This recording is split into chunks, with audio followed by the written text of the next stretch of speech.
Mr. Dale Hanson, Sir, welcome to the show. thank you. It's an honor to have you here. So I started interviewing your generation of veterans this year, and have had I think three Vietnam vets on this year, and I just want you to know that you know I was in the military, went to Iraq, Afghanistan, did some contract work for the agency all over the Middle East, and I just want to say that your generation is the Vietnam era is what was really the motivating factor for me to enlist in the SEAL teams, and I watched all the movies, read a lot of the books. I mean, I just was infatuated with the Vietnam War and what you guys were doing over there. So it really is a true honor for me to be able to interview you guys. Thank you. And you came very highly recommended from John Strykermeyer, our mutual friend, and here you are. A good man too. Yeah. How long have you guys known each other? We didn't know each other in Vietnam, but we knew each other after. He Okay. was CNC North. I was CNC Central. So we were only a couple hundred miles apart, but our missions were, parallel rather than at the same time. So I knew him at the First Army reunions, the Special Forces ones, and got to be friends right away. Yeah. Who can not be friends with Tilt? Right. Yeah. Such an awesome guy. All you guys are awesome people, man. But well, everybody starts with an introduction here. So, Dale Hanson, welcome home. Thank you. A born-again Christian since the age of 5, a Special Forces operator and Vietnam War veteran who served 3 tours in the secretive MACV-SOG at Command and Control Central. Innovator behind the adoption of the 30-round magazine for the CAR-15 in SOG, solving a critical battlefield issue through personal initiative. Author of numerous books, including Born Twice and SOG, Missions to the Well, which you detail your missions and those of your comrades. Pursued martial arts, black belts, pilot training, police work in Alaska, and a successful career as a sculptor. Currently, you're a pastor of a small Baptist church. You're a husband, father, grandfather, great-grandfather, and servant of Jesus Christ. Amen. Welcome again You to the said show. that well. Thank you. So, I'd like to do a life story on you, where you grew up, what childhood was like, getting into the Vietnam War, how you got into MACV-SOG, and then, I think an important thing for all generations of veterans who went to war is the transition home and how you got over some of the traumatic events and how you got back into the civilian life, and yeah. But I'm just curious, are you from Alaska? No, northern Minnesota. Northern The Minnesota. northernmost town in continental United States, the cold spot of the United States. And I was mentioning to one of the guys that 30% of Canada is south of northern Minnesota, and Maine and Washington State are 300 miles south if you go to longitude and latitude. And it seems to come down right there at my hometown. It's pretty cold. Wow. Really cold. Yeah. So how did you wind up in Alaska?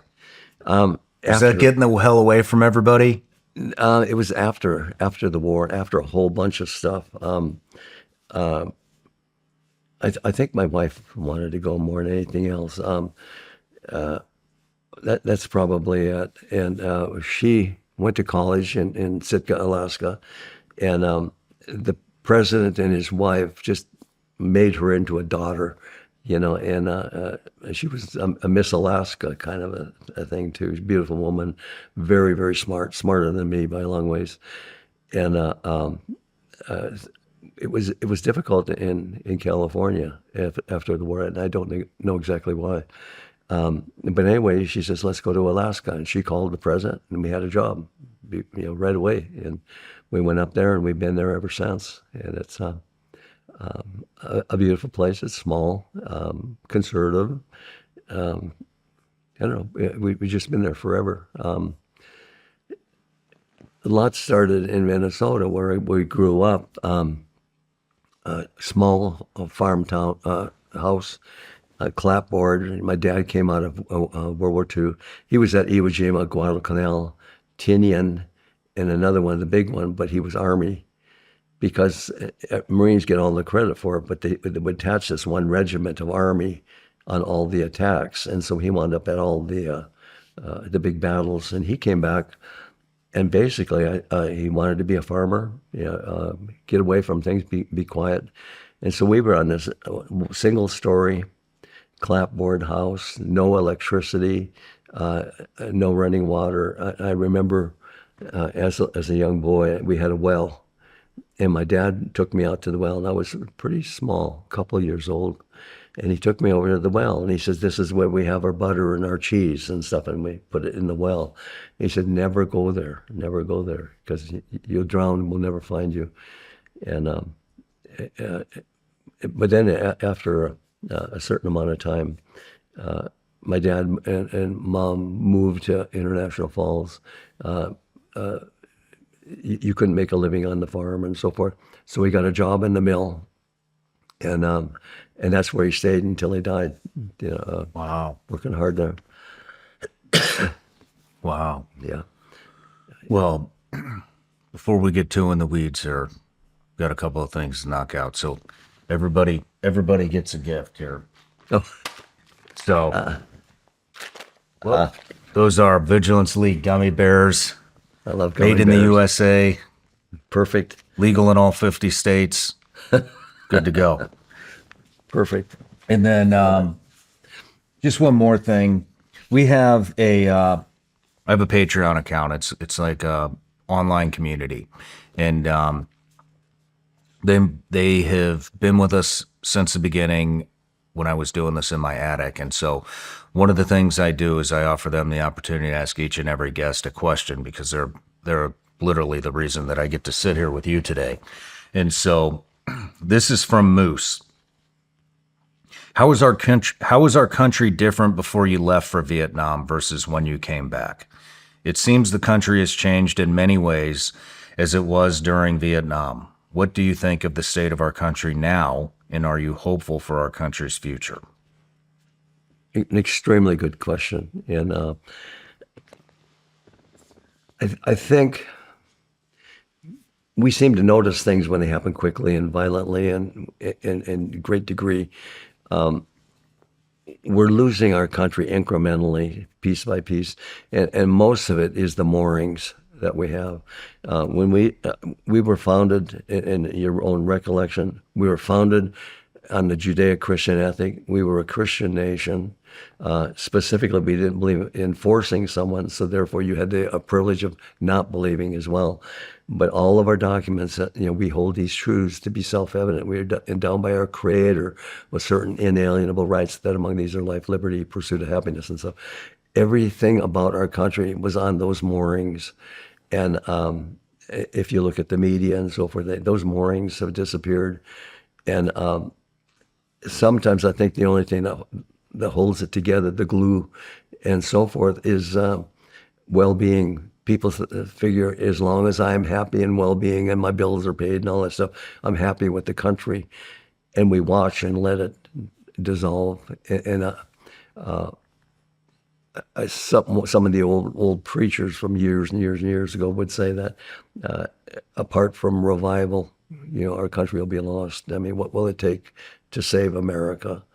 In every state in the United States, the major city is left-wing to the point of almost being socialist. So I have a lot of concern for America. And like the old time, it's going to take revival. People are going to have to turn back to the moorings, which made us great in the first place. I don't think I could have said that any better myself. Thank you. Mm-hmm. Thank you for saying that. Man, it just, I don't know, it just makes it more real when somebody like you says it. Really does. Yeah. But all right, let's move into the interview. So, where did you grow up? Is that once more? Where did you grow up? When did I grow up? Where? Mainly International Falls, Minnesota. I guess some of the foundational things about life and who made me or what made me what I am. I think it's kind of instructive to you see the end result of who you are. What made you into that? What was the ingredients in that recipe?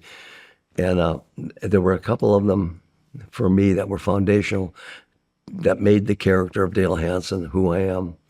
And the first one was when I was 5 years old. I became a Christian, which sounds kind of strange maybe to some people.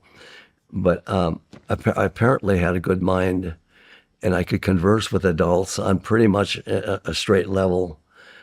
And I was hearing the preacher, and I remember so clearly, he was so intense on the sermon, and his head was sweating, he had thin hair, and his head was down, and it was almost like he was preaching at the pulpit instead of us, and in his heart, it was just exploding in his heart. And he says at the invitation, he says, you need to stand at the bridge of decision and look into the churning waters and dive to yourself and die to yourself and come up a new creature. And I wanted to be a Christian at 5 years old. And I understood it from my Sunday school teacher.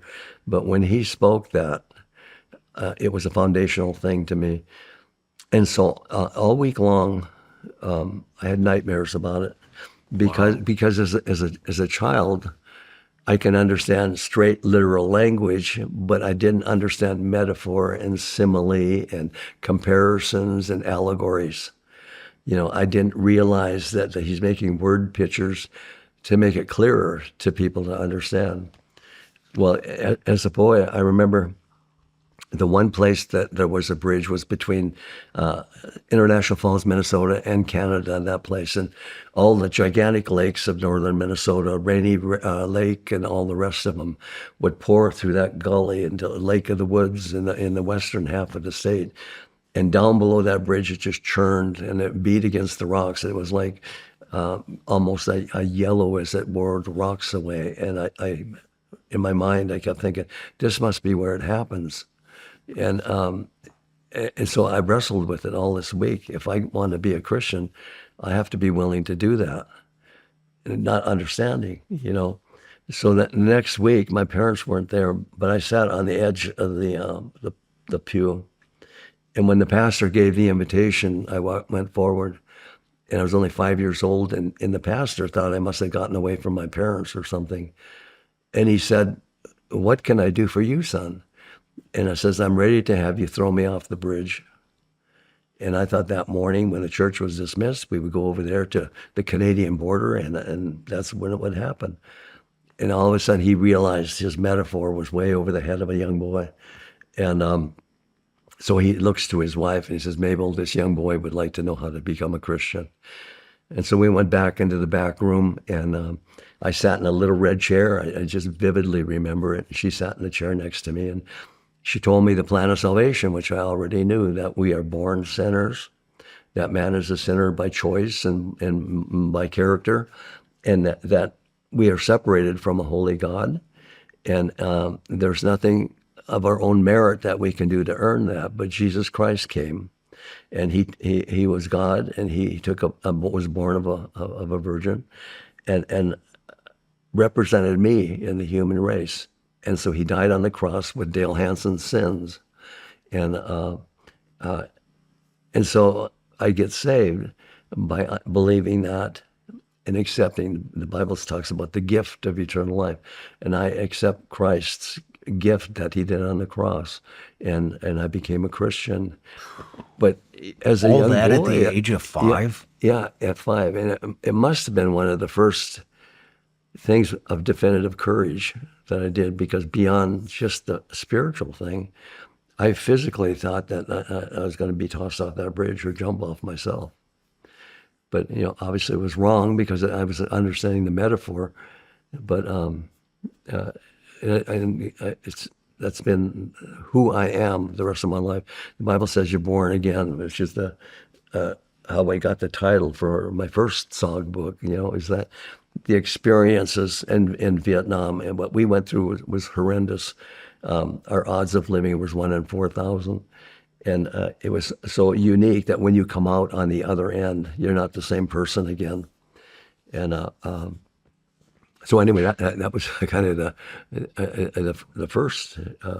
That's a vivid memory for a 5-year-old. Yeah.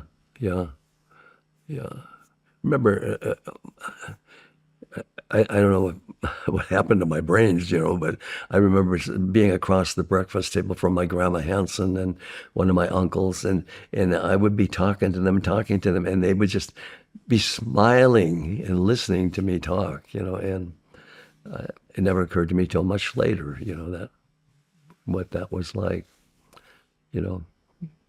But there were a couple other cornerstones in my life that made me who I was. Perhaps the third one, I didn't say a second one, but as a young Christian, you want to be as Christ-like as you can. You want to, you're a new person. You want to emulate or emulate. One is burn, one is copy. I don't remember which is. Me neither. Yeah, but you want to emulate Jesus Christ and be as much like him as you can. And I was reading the Bible, and I think I was about 12, 13 years old, and I came across a verse in the New Testament, Luke 2:52. In the Gospel of Luke, chapter 2:52. And it talks about Jesus. He was 100% God and 100% man. He had to be God or he'd be a sinner just like us, and he had to be man to represent me. So I'm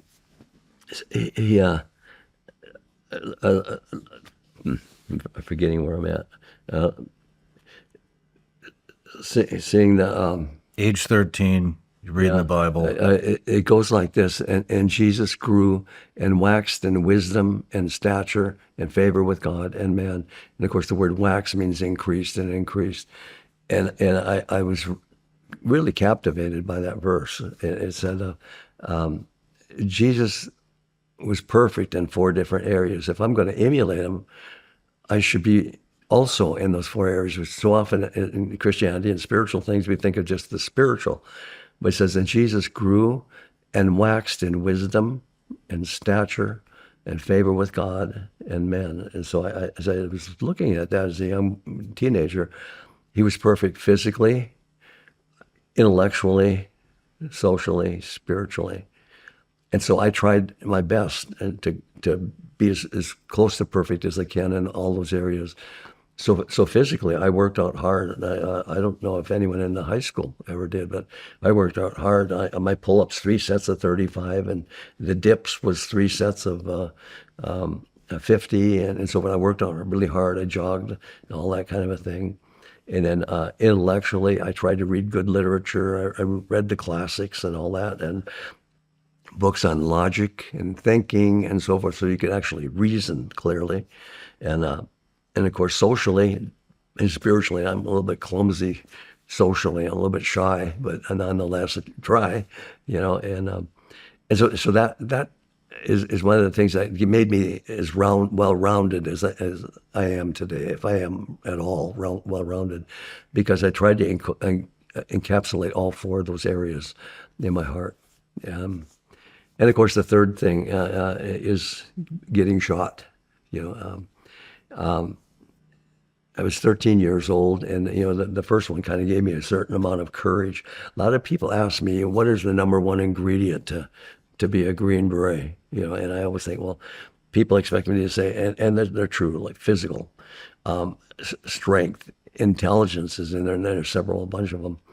But after 3 years of combat, I think the number one thing of a leader, especially in that kind of a war, is being able to make a decision under pressure. Probably more than anything, when it is so violent and wild and turmoil that you can't even think. You got to come up with the right thing to do. And I was hunting with my uncles. I was there. My brother was a year and a half younger, and then my cousin was 2 years younger, and two of my uncles. And my uncles, we were young guys. Were going to do a drive, and they were going to go on the other side of a pretty large forest area, and so they went around and they left their cars, or they were in the field, and so they said, "Well, give us at least a half hour." So they were walking around to the other side, and I looked at my cousin. I said, "Let's go for a spin in the car." And my uncle, all cars back then would go 100. All of them did. Before, I don't know what they do nowadays, but they don't. And my uncle Waltz could do 120 like nothing. He was just fast. But anyway, I went over there. My brother was having none of that. My uncle got in. But I had a 30-30 Winchester lever action. And so I opened the lever of the 30-30 and slid it across the seat, barrel toward me, but it's inoperable. With the thing. Well, I didn't notice, but my cousin, who was a couple years younger than me, said, "Well, that doesn't look right," and he shut it. And that left it not only loaded and primed, but cocked, So it's cold Minnesota. I'm driving across the highway, and all the bumps where the furrows were where the farmers were the year before, and it was just bouncing, bump, bump, bump. And then the railroad tracks, I'd be coming on the highway, bump, bump, And it was just as I hit the highway that went off, and it went through my hip, the cheek part, and out my tailbone, a quarter inch out, and my leg shot out, just stiff as a board, just totally stiff. Like it was like it was made out of wood, on the accelerator. And I'm heading down the highway, and this car is going breakneck speed, going faster and faster. And I got both hands trying to pull my leg off the accelerator. I couldn't, it just would not come. I was pulling and pulling and pulling. Now, instead of steering with my elbow, I better get a hand on that steering wheel. And so I'm steering, trying to keep it on the highway, and I'm grabbing the cloth on my pant leg and pulling, trying to get my foot off the accelerator. And we're going 120, and we're going down the highway, and my cousin jumped out right away. He knew something was dreadful. But then the shock came out, and I was able to pull it off the accelerator. And so we pulled off to the edge down there, and got it out of gear. And I just sat there, and I knew this was significant. And before I knew it, my two uncles ran over. They found out what happened. They ran over. I slid over to the other side. My uncle went behind the steering wheel, and the other one in the back. And we headed for a little hospital, 12 miles down the road, Warroad, Minnesota. And he was driving full speed, 120, all the way down there. And we got to the hospital, and the road is separated from the hospital doors by 150 feet, maybe a little bit more, with a long sidewalk. And the uncles ran out to carry me to the hospital.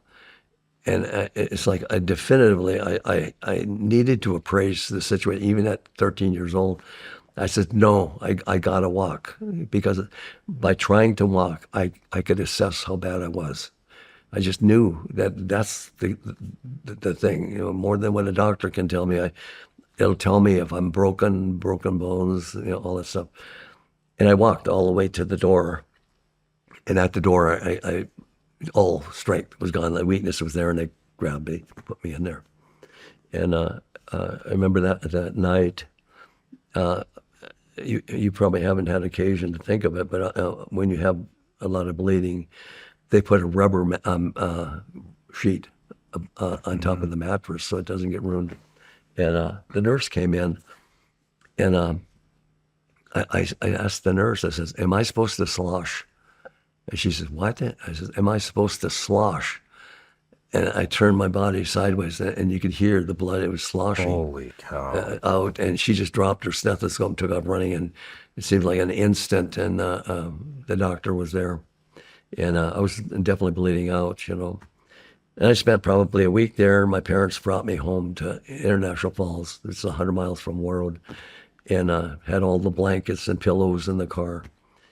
I remember the first week after I got home, I said, I got to go to church. I didn't want to make a spectacle of myself, but I just thought I should be in church. And so my dad dropped me off. He says, are you sure? Because he wasn't a church-going guy. And he says, you sure? And I said, yeah. And I didn't realize it until he left, but there were steps going up. Oh, man, I got to walk up those steps. But I walked up those steps, and I had a Bible in my left hand and a pillow in my right. And I went to the back pew so it wouldn't disturb anything, and put that pillow down and sat on the pew. But it was only in retrospect from years later that I kind of thought and realized that, even at that young age, I was making decisions under extreme pressure. A 13-year-old can't handle much more pressure than that, Yeah. And so anyway, those were three events just growing up that I thought were formative in my life, and getting older, college and all that, and the military. You realize that I can handle stuff. Maybe other people can't, but I know I can. And it gave me a comfort, and even the simple thing about being a Christian, going to combat, knowing that you're going to kill people and all that kind of thing. That was resolved in my mind too. And that it's permissible to take a life for self-defense, capital punishment, and war, and that's not a problem with me. And I looked at all the characters. Moses was adopted by Pharaoh's daughter to be perhaps the next Pharaoh, and he would have been a general in the Egyptian army. And then David, King David, the shepherd boy who killed Goliath. They used to sing, Saul hath killed his thousands, but David his 10,000s. And all the way down the line, there were heroes. And in the New Testament, when it talks about the Christian life, Ephesians 6 talks about putting on the armor of God and all this kind of thing. So the metaphors of war are there. That's interesting. Yeah. So you actually... You did all the research before you went. Yeah, most of the time. Well, I was actually in college, a ministerial student, and I think it was in my third year, had a year to go, and I believed in the war. I'm very anti-communist, and anyway, I kept thinking, reading the newspaper, so many GIs have been killed and all that stuff, and I'm thinking, I'm ready to die, if I have to. I'm not eager, but I'm ready. And I thought, the least I can do is do my part. What a shame it would be at the end of this war, being healthy and intelligent, that I didn't do my part. So I quit and enlisted with the proviso that I be able to try for Special Forces. Wow. So you wanted Special Forces, right? Yeah, it's the only thing. If I'm going to do this, I'm going to be the best there is. That's all there is to it. I'm not going to be anything else, How old were you when you made that decision? Probably 21. 21? I think so. Third year of college. What were you in school for? Major? Yeah. Theology. Theology? Yeah. Yeah. Of course, you take all the other stuff. What was the one thing that you saw that made you decide to go the military route? That's a good question, because it makes me think. It was probably atrocities I saw from the other side, how horrific communism. I knew philosophically how bad communism is and how they enslave and murder people, but to see it firsthand, and of course you had the one American who did this atrocity for the whole war, Lieutenant Calley. But it was routine fare for the enemy. They would wipe out entire villages and so forth, or leave one alive so that he could tell people who did it, And that might have been a good part of it.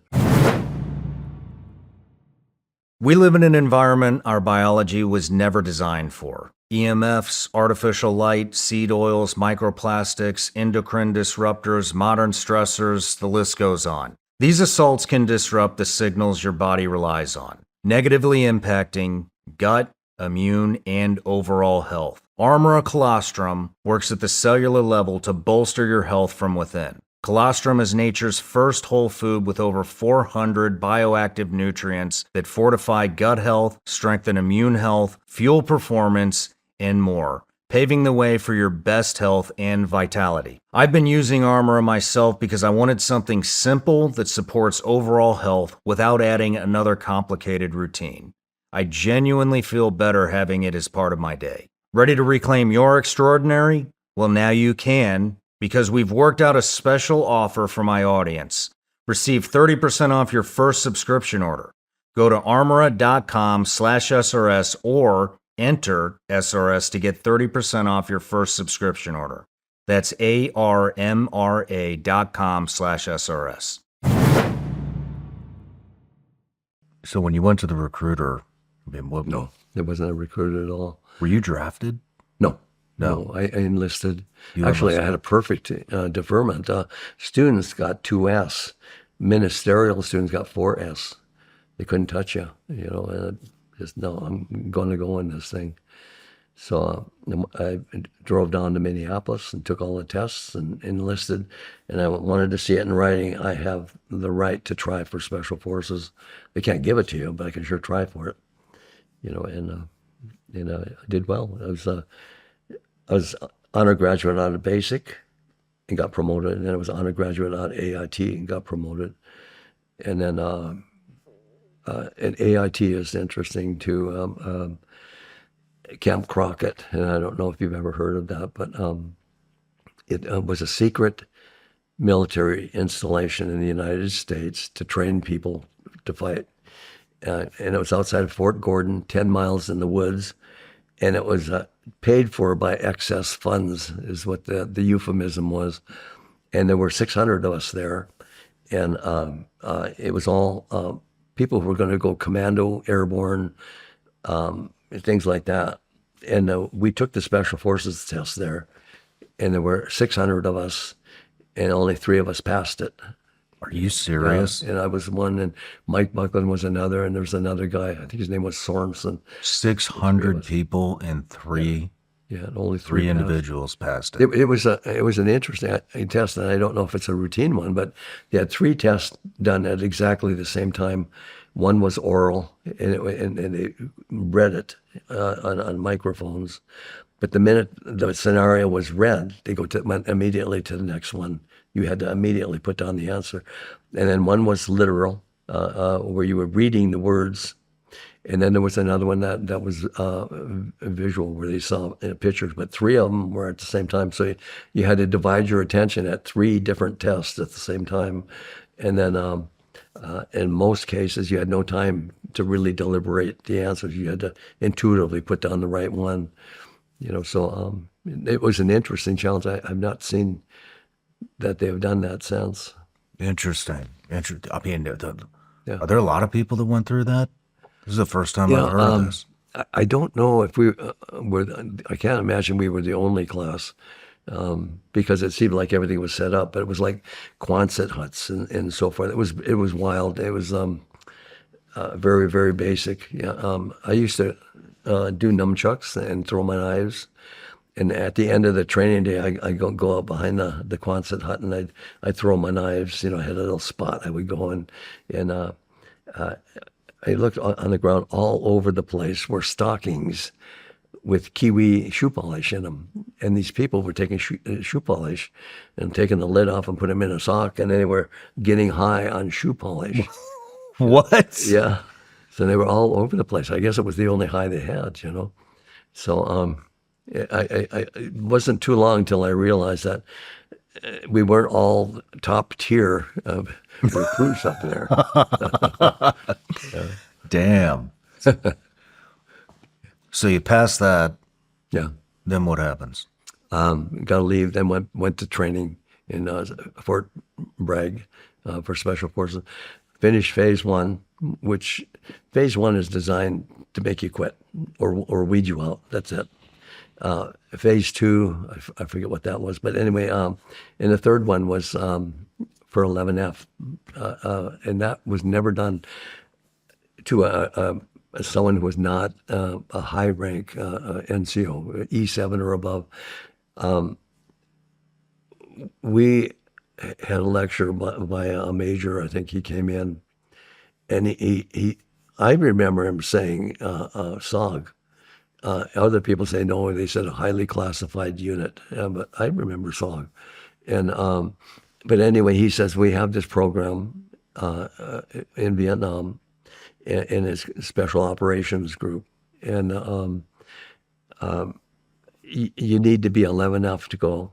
And that was your MOS, and that was hard. You had to be a senior NCO, but we were going to let this small group of us do it. It was 37 of us, and but then the proviso at the end of it, he says, at the end of this, all of you people, all graduates, are going to be sent directly to Vietnam to SOG, and 85% of you will be dead in 3 months.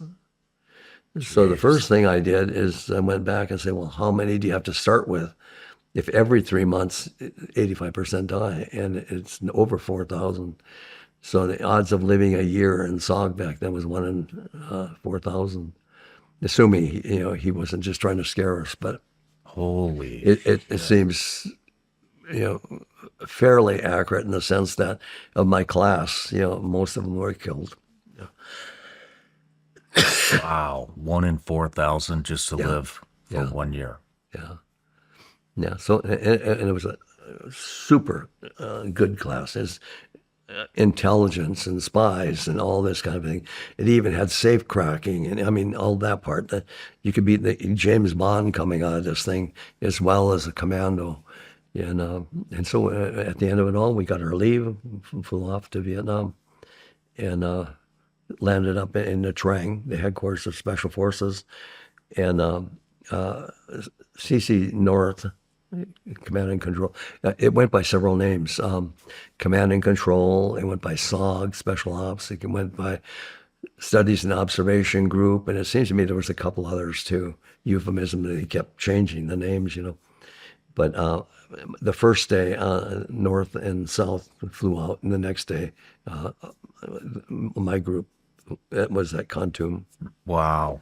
Let's just rewind real quick. I mean, what is going through your head when they tell you 85% of you will be wiped out? You do the math, it's 1 in 4,000. I mean, what's going through your head? For some reason, it might be a characteristic of youth, but you're kind of indefatigable. You think that, well, if there's one that's going to live, it's going to be me. And I don't know how to say it. You want to be in the most worthwhile program of all, accepting the idea that there's going to be tremendous risk involved in it. And you're willing to take the risk when you're young. You just think, nothing's going to get me, But as it was, it popped more than once in my tours. So, did they tell you what MACV-SOG would encompass and what the job description was, what you would be doing? Pretty much. We know mainly it was going to be intelligence gathering, a lot of that. Now we had the Mike forces too, the strike forces as a part of us, perhaps to exploit things that we found and so forth. But that was a part of it too. So you get there, and the person who I met first was Bob Howard, and we hit it off really well. And he was first sergeant of Recon because they wouldn't let him go in the field anymore, because for the third time they were going to put him in. He's supposed to get his Medal of Honor. And it's funny because in college I knew Greek, because the New Testament was written in Greek. I had to learn Greek, And I'm walking by the team house, and there's an outline of a horseshoe up there, which in Greek is Omega. And Bob Howard sent me. He said, "What are you looking at?" And I says, the Omega up here. I said, "Was there a project here called Omega?" And he says, "I need to paint that building." That's all he said. But Bob was his wife taught Sunday school in Alabama in a little tiny Baptist church, and he's just a great man, And we talked, and he says, "Well, I think I've got the guy for you." And we left the headquarters, and there he is. Norm Doney was my 1-0, and Norm had a silver star and 7 bronze, and it was his 3rd or 4th tour. And Bob Howard tells Doney, he says, "I think I got the man for you," and talked with Norm Doney, and some of those guys can take your measure pretty quickly. And they know what you're going to be like, whether you're going to falter in the field and all that stuff. And he took the measure, and it was great. And it was interesting because he had come from the mailbox, and his wife had sent him a magazine, and the cover of the magazine was Men's Magazine, and the cover was Sergeant Doney, 6-man Mission Impossible team, drive out and kill 200 VC. And that was my team leader. Holy shit. Yeah. What's the backstory behind that? Yeah. Well, he was doing his recon, and he caught them doing PT on a riverbank. And he just called in the airstrikes and stuff and just nailed them, Wow. Wow. What'd that feel like to be? Yeah. Have that guy as your leader. Yeah. But Doney was not only was a team leader, but he was going to teach me everything he knew. I was going to be a sponge, and he wound up being my team leader, my father figure, my mentor, and my friend. And after the war, I would see him in Oregon, and just a wonderful man, a great man. And he retired after, 25 years or so in the military. How big was your team? Say again? How big was your team? There were 3 Americans, and I think it was 5 or 6 Indige. And my team was a little bit unique because most of mine were Chinese. So I had Chinese and Vietnamese. And we started to lose some wounds, so we were down to like 6 and 3, Damn. How much training did you guys do before you went out on operations? Oh, constantly. The only, of course, you'd be prepared well enough that they could grab you and say, "We need you to go in right now," and they would be confident. But when you get a mission, the first thing is the talk. The headquarters would find Doney or me if I was leading it, and they say, "This is your warning order. And you've got a mission, and the briefing will be tomorrow at 2:00. And so now something's going on, so you make sure your people don't go to town on leave or something like that. And then the next morning you get your warning order, the mission briefing, and they'll say, "This is where you're going, this is what you got, this is what your mission is," all that kind of a thing. And you kind of appraise it. Is this one where I'm going to need more defensive things, or you key it to the mission and so forth.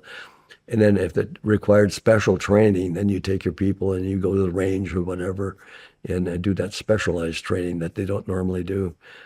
And then you give a brief back in which it's in a briefing area, and all the people are there, the commanding officers there, the S2, the S3, S4 is there, everybody's there, and anybody can ask you any questions they want about the mission, and the captain and the colonel and all the rest, And when they're totally satisfied that you're ready and you got a degree of success looking ahead, then they'd okay it. And then you'd have a time when the choppers are out there, and you meet them out there and get inserted into the target area. A lot of people talk about, I did 40, 50 missions. I don't know how you can do that. If you go through the, warning order and all that kind of a thing. And the average intelligence mission is 7 to 10 days. Damn. My missions overseas aren't that many. It's less than 10. But I had a lot of them in country too, which we didn't count. The old timers wouldn't count that. Only counted SOG. because SOG missions were deep into enemy denied and controlled territory, Laos, Cambodia, Vietnam. Those were our missions. Anything else that we did, we kind of regard as just training missions. Interesting. Yeah, and What Donnie, kind of- I remember Donnie, I used to talk about, well, it was just a training mission. Donnie says, don't forget, 58,000 people have been killed in those training missions, Yeah, I had to remember that because it's in Vietnam, it's still dangerous. What would some of the missions be in CONUS? Over the fence, Yeah. intelligence was probably number one, and sometimes it's direct action. My team in particular was specialized to be a prisoner of war snatch. That's what we did, and usually you'd want to have a couple extra people because you have the snatch, the attack element, and you want to have somebody behind you with a radio in case something goes south. And then you got the two wings, security. So the wing can say to come in or something like that, or so you're talking about two on each wing and an attack element, and then somebody behind. So ideally, you'd have about 10 people, but it's hard to hide 10 people too, But we would have the attack element, and I'm not sure if I'm getting carried away here, but a lot of times we would have a couple claymores, and we have a claymore here, and in between we have not a dead space, but an empty space. And that's where we would time it so the prisoner was right there, and we blow the claymores. Everybody down there is done. Then we run out there and grab the prisoner while he's still in shock, and tie him up, search him, the whole deal, and get off the road quick, and then get your people to come in. But that's one of the big ones. Ours specialized in POWs, and a lot of them did go for POWs. How many POWs did you guys? Well, we got 2, but they both died. And one died in the medics in the bed. He just plain died. And there was one that I believe an NVA sniper shot him at the helicopter. They could have been shooting us, but I think they popped him because we were ready to just lift him on, and he took the shot. And he went down just like that. And I think they took their own guy so that he wouldn't talk. Yeah. And then of course So you guys were getting our POWs? No, or you were taking. We were trying to catch POWs. Yeah, I'm sorry. Yeah. Usually when we are trying to get our own POWs, that's a pretty big unit. Okay. Yeah. What would you do when we're taking prisoners of war? What are we doing? What would we do? What would you guys do? Well, you want to interrogate if you can. We don't torture. I've never heard of torture, but interrogate, all that kind of a thing, and let the S2 people figure out how to do it. I remember, I can't remember what mission it was, but took out this guy, and he was alive and all that stuff. And he looked at me and he said, "We think you be dead already, Green, all that stuff. Coming from the ground and come up, and we think you be already dead, and we know can kill, And so I remember I mentioned it in one of the books, but I was going to go on a mission that I didn't think I was going to survive it. And so I took the camouflage and I reversed the protocol because usually, the shadowed areas, you kind of lighten them up a little bit. And I reversed it. I took the shadowed areas and I made them dark with that dark green. And then the highlights your cheeks, I made them with the lightest. And then I took a bunch of horizontal, that beige kind of a color, and I put horizontal ones out here, so I looked like a death mask in green. And I didn't think I was going to live, but boy, if they came after me, they were going to think there was someone to deal with, No shit. Yeah. So Why didn't you think you were going to make it? I don't remember which one that was. That's probably one of those things you try to forget. Yeah, I think it was simply the intelligence we had, the people who had been there before, things like that. I remember. Did you paint your face like that often? Did I think like that often? Yeah. I did. You talk to the SOG guys. They're a little bit reticent to tell you their anxiety. I don't think many of the guys talk. I'll admit it. There were many times I didn't think I was going to live. But it's not cowardice at all. What it is that when you're going to go anyway, it shows the opposite. You know, I remember my friend Novi. He fought in World War II against the Germans. He was in the Czech resistance, and then he went and fought in another war in Korea, and then he came to our war. And by then he was old, and I got to know him in training group, and he ran the mortar pool because he's too old to go to the field, and No shit. yeah. And I was doing martial arts big time, huh? You were serving with World War II guys? Yes, yeah, yeah. That's incredible. And Novi fought the Germans from the Czechoslovakia deal. He's a big Czech guy. He told me once that he couldn't remember how many times he swam the Rhine. It's amazing, But Novi was just amazing. I'll get sidetracked, but Novi says I was always stealing his employees because I was really into martial arts and doing that in nunchaku. Well, we had this teak from Vietnam that was really hard, and I would always get his guys to mill it on their milling machine, and you keep taking my guys. But I remember I was getting ready to go on one of these really rough ones, and I think I was talking to Novi, and he gave me a book of poetry, and I was reading it. It was poetry of the wars, and this one was, I memorized it. I was really nervous about going out the next day. And the poem was, all night long, thrown against a buddy, slain, with his gnashing teeth bared to the full moon. I was writing letters full of love. Never had I hugged life so dear. Wow. Yeah, and it's things like that. Novi would give me something like that. He'd never suggest for a moment that you're nervous, but he would do something to encourage you. Novi was interesting too because Novi was a friend, and he had the mortar pool, and then there was one who ran the mess hall, and there was another one who ran the club. And they were going from Kontum to Pleiku, 6 miles away, to buy stuff for their needs. And Novi was in the Jeep too. Well, on the way, the NBA or the VC attacked the Jeep and blew it up. I mean, it flew up in the air upside down. And Novi landed sitting up like I am this morning with his back against a tree, and the bullet creased his forehead and just blood was coming down. And the one who was driving the Jeep couldn't get out from the steering wheel, and they shot him. And then the other one, when the Jeep flipped over, he was under the Jeep, and he could see the NBA, and he tried to move his foot so that they wouldn't see it. And they saw the movement, and they shot him in the head. Well, they went to Novi, and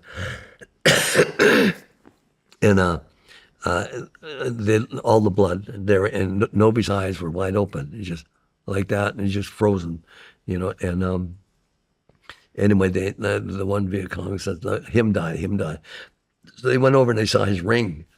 They tried to pull off his ring, and they couldn't get the ring off. So one of them grabbed a knife and they started sawing on his finger, and they sawed his finger off, and they held up the ring to the light, and Novi, who is totally cognizant of what's going on, wouldn't move if he could, but he kept, I cannot move because these guys will finish me off, but he watched them do it, and I went and I saw him in the hospital in Pleiku, just a good man, old.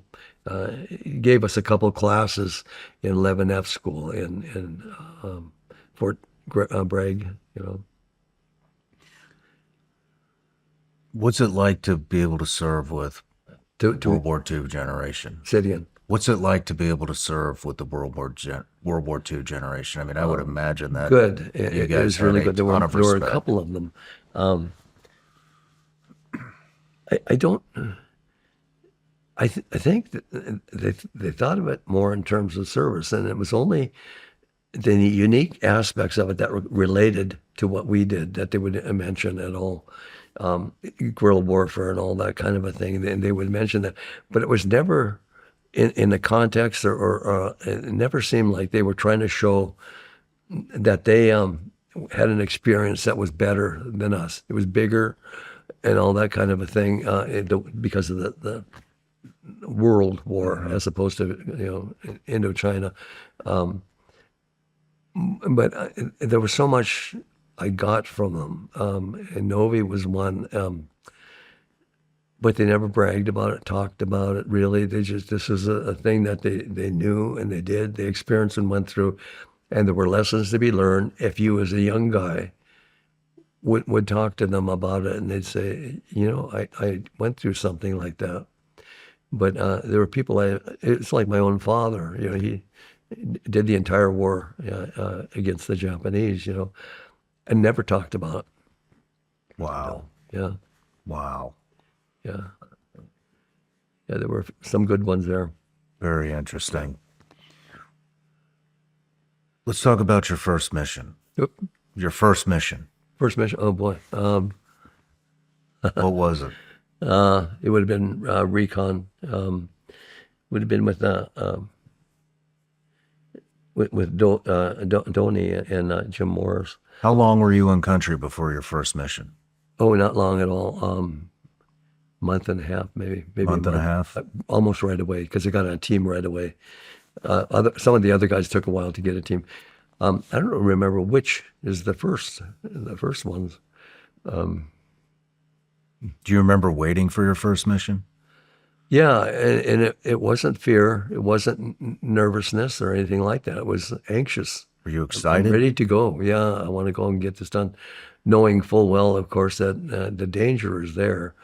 But Donnie, my team leader, had such a confidence in his demeanor and stuff. He knew what he was doing, and I was confident he knew what he was doing, and we're going to do this.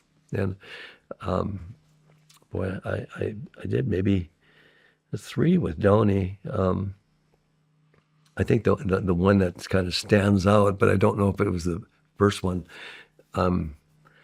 was Ben Het was under siege. The communists, of course, would siege major places like the French Dien Bien Phu. That broke their back. It was like they had no more will to fight and so forth. They tried to do the same thing to the Americans. And of course, Tet Offensive was a disaster unless you looked at the news. Then they made it out, they attacked 200 places in Vietnam. And what they don't say is they lost every one. But I was with Donnie, and we were doing a reconnaissance thing on the Ben Het. We were way behind the lines, and our thing was to gather intelligence. And our motto that people don't mention to you is that break contact and continue mission. A lot of times people get in contact and then they want to get out. And the real motto in SOG is you break contact and then you continue mission. So you break contact, you avoid the enemy and all this stuff, and you get some distance between you, and continue the mission. With Donnie, and there were enemy everywhere. Just saturated, and they were all going toward Ben Het. The big siege was going on, and it seemed like I had been watching the siege for quite a while. And anyway, we come across a trail system, and Donnie and I went onto the trail. The other guys were security, and it looked really well traveled. And I looked on here, and there are footprints in the mud that was so new that the water was just starting to seep into the footprint. So it had to be like a minute or 2 minutes ahead. Wow. Yeah. And so anyway, we're hearing movements down the line, and they're coming again from the other end. And I had the camera, and I took a picture of that footprint with the water just starting to seep in there. And I just barely got off that trail before the first people started going by. But we don't fire them up because our job is intelligence, So you let them go by, your job is intelligence. And so we're continuing on. We're looking for enemy and finding this intelligence.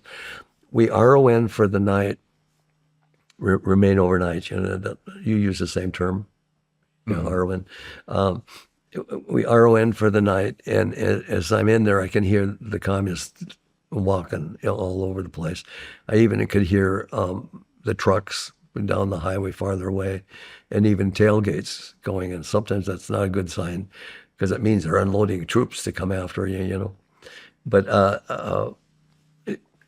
as we're kind of waking up and all this stuff, I had this smell that brought me back to when I was a boy mowing lawns.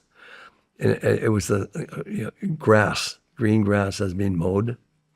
And it was like, it just was so familiar to me. So I got up and we maneuvered to this trail area.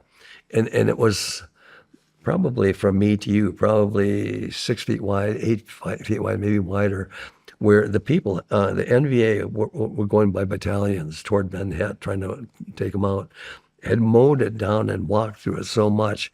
It was all the grass was broken, and that smell from grass being down and stuff. It was just strong, really strong. And I'm looking, and it's like they are saturated in this area. We're going to be in trouble pretty soon. Well, anyway, Donnie and I in the team we're maneuvering along this road. We're about to come off the road, and all of a sudden I looked down and I saw comma wire. It was hidden quite well, but I found comma wire. And so as soon as we got safely off the trail, I mentioned to Donnie, whispering, I said, comma wire, and we went over, and sure enough, there was comma wire. And so I said, there has to be a headquarters up here somewhere. Of course, I'm just whispering, And so Donnie and I leave the team, and Donnie and I start following where the comma wire is, because we figured the whole team, we're not going to get there quietly. So Donnie and I start working our way along where that comma wire is, and it goes for quite a while. Then all of a sudden, I get to a low area where there's like an old river or something like that. And then on the other side, I hear the artillery that they're using to bombard Ben Het. It was I don't know, 50 artillery pieces, 105s, 155, that kind of thing. And they're going boom, boom, boom in the camouflage. But I can see the leaves blowing every time the shell comes out, And we get closer, and I start getting close. And I can see where scores of artillery pieces are left along here. This is what was bombarding Ben Het. And it is the place where all the artillery was. So anyway, we start looking for landmarks to get it really zeroed down to exactly where that would be on a map. And I saw like where that old river was, where there was kind of a cliff face. And I said, that's it on the map, and so on. And we isolated. We knew exactly where it was, So we make our way, join the team, and do a sit rep back to the FOB, and said we found the artillery, basically what we're saying, that is bombarding Ben Het. And they said, immediately go, and I forget what it was, the nearest LZ, and they said as fast as you can go. And so we get to this LZ where a chopper is going to pick us up. Well, at the same time, we were there, our Mike force, our strike force from FOB that's out there with a company, but they're a few miles away from us. And I was talking to a couple of the guys after the war, because what they wanted to do, they're going to bomb it. And they wanted us out of there, because it was going to be a saturation bomb. Well, anyway, they told them, because they could take a recon team out quite quickly, but they couldn't likewise do that to a company, So the order that came to them was a maneuver, and I think they said 7 clicks fast, is south as fast as you can go. And anyway, talking to the guys afterward, they were going so fast they could hardly breathe. And about the time they got 7 clicks away, and we were off in the choppers, 100 B-52s hit the place. And I didn't know there were that many in existence. But the word came down, 100 B-52s hit the place. Holy Yeah. shit. And I didn't know we had that many, Me neither. And maybe it's hyperbole, huh? Yeah. But so anyway, we get out, get back to base, and that is the day the siege of Ben Hett ended. That intelligence flying that we found, and they dropped in all the B-52s. That ended the siege at Ben Hett. Wow. Interesting, yeah. Wow. You look back and say, we did something. Yeah. And that was the first one? I think it was. Holy shit. We may have had some locals, probably, close by, that we called locals. And of course, Donnie had to constantly tell me 58,000 have been killed in locals, in country. Don't get overconfident. Wow. Yeah. What would you mind, what was the Mike Force? The Mike Force. Well, we had companies of people that would attack targets of opportunity. They went by different names depending on Mike Force, Strike Force, I forget what they all were. Hatchet Force, I think is what we called ours. And I was on a Hatchet Force for a while. It just went by different names depending on who you were attached to. Yeah. So you were attached to them or they were attached to you? They were part of the FOB. So were these maps, were these SOG guys as well? SOG guys, yeah, they're all SOG. Usually there were 15 Americans and about 120, usually Montagnards. In the old days, and these days were about done just before I got there, we had battalions of Chinese. And over the years, the Chinese have about been wiped out. And I had 4 Chinese on my team, and they might have been the last fighters, as far as I know. Who knows if they retired to Pensacola? Who knows? Wow. But Man, anyway, that's a they hell would of be a first your mission. tribesmen, huh? That's a hell of a first mission. Yeah, it was. Holy It shit. was. Yeah. Did you develop any patterns or rituals or anything in particular that you and your team would do before operations? I don't think so. Not spiritual or anything like that. I think I would always try to encourage our people. I had a closeness to our mercenaries that I don't think anyone else really had. But I mean, I'm one of the guys that I can put my arms on them and I can hug them or I can tease them and all this stuff. And it never interfered with my command because they knew when the time came. Okay, what I said was it. But I think prior to all these missions and all this stuff, I'd always make sure my people were emotionally and ready for the missions. They weren't Christians per se. I had most of them were Buddhists, I think. How would you prepare yourself? Well, day by day, I always prayed. I tried to read the scriptures every day. But with me, I'd always do the prayer, but it was like, it wasn't like a lot of praying. It was almost, and I don't want to diminish what I was doing, as you would perhaps say grace to yourself when you eat a meal. You prayed, and it's not a long prayer. A lot of times going on a mission, unless there was something unique about it, I would pray, and God, be with me, help me to be wise, help me to be courageous, and things like that, protect me, things like that. But I didn't pray a long time. I think my time there was in a readiness platform, emotionally and spiritually. So, Gotcha. yeah. Did you carry any sentimental stuff, pictures of family, Yeah. anything? Yeah, usually never told them what we were doing.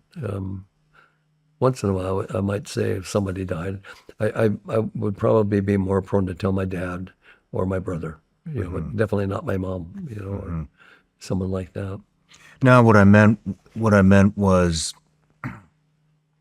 did you carry any sentimental type things on your person during operations? Maybe a small Bible or Yeah. pictures of your family or Never anything that you thought would keep you totally sterile. totally sterile. Totally sterile. I mean, absolutely. But the only thing that about me that would violate the sterility of it all is when my Chinese would write my name and Kam Baw Ya Chin on my back. I don't think we mentioned it, but my name is Hanson, which renders well if you're Chinese. It's Hanson, and they said we have to go to the witch doctor, see how the most auspicious way to write your name. And so the first half was easy. The Han Dynasty was the warrior dynasty of China. And I forget now, after these years, about what the son was.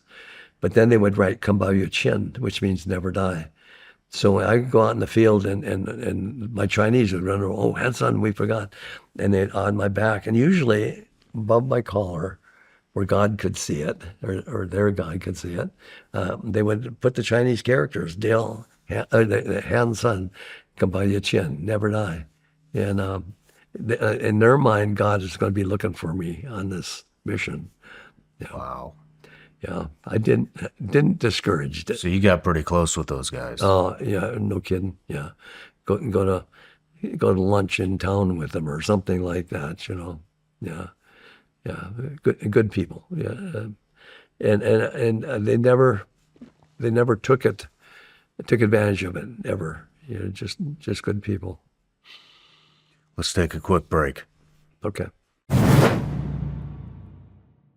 This time of year, everyone's putting together their holiday shopping lists. But your personal information is also being gathered and circulated online in ways most people never think about. While you're searching for gifts, try searching for yourself. What shows up might surprise you. Your name, home address, phone number, and even information about your family can appear online without you ever agreeing to it. That's where Aura comes in. Aura protects the one thing people don't think about until there's a problem: their privacy. Your personal information ends up on all kinds of sites without you realizing it. And Aura finds those places, gets your info removed, and works to keep it from coming back. And it doesn't stop there. Aura helps protect you with security tools, instant alerts, and expert support when you need it. Privacy isn't optional anymore, and Aura makes it simple. Right now, you can try Aura free for 14 days when you visit aura.com/SRS.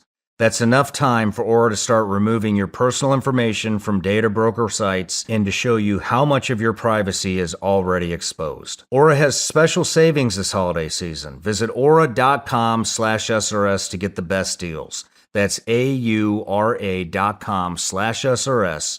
Certain terms may apply. See the site for details.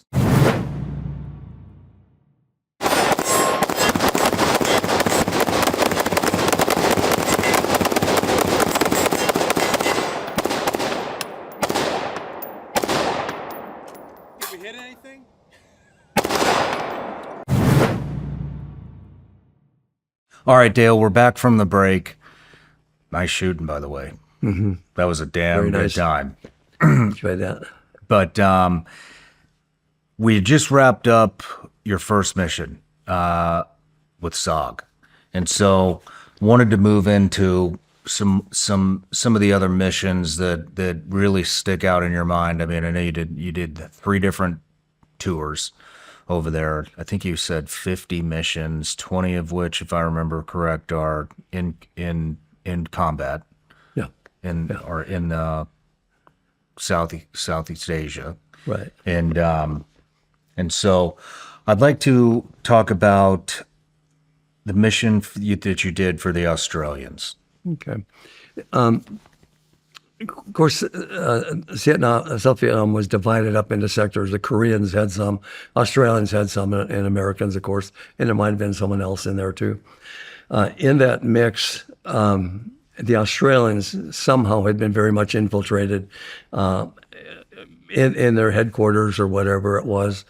So anyway, we were tasked with a mission for the Australians, and it was an all Green Beret team, all 5 of us.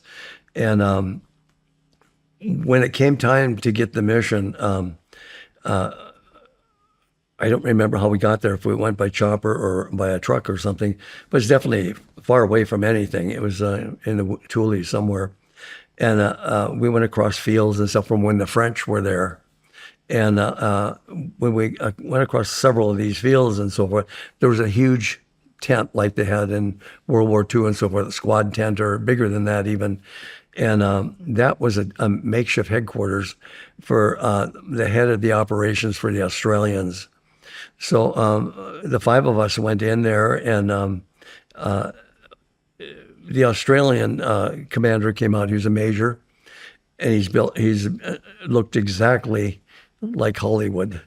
He had the shorts and all that stuff, and the knee-high socks and all that, and he came out to see us, and he had the hat, and he had that really trim mustache and all, and he was quite formal, as Asian, or I mean, European people are.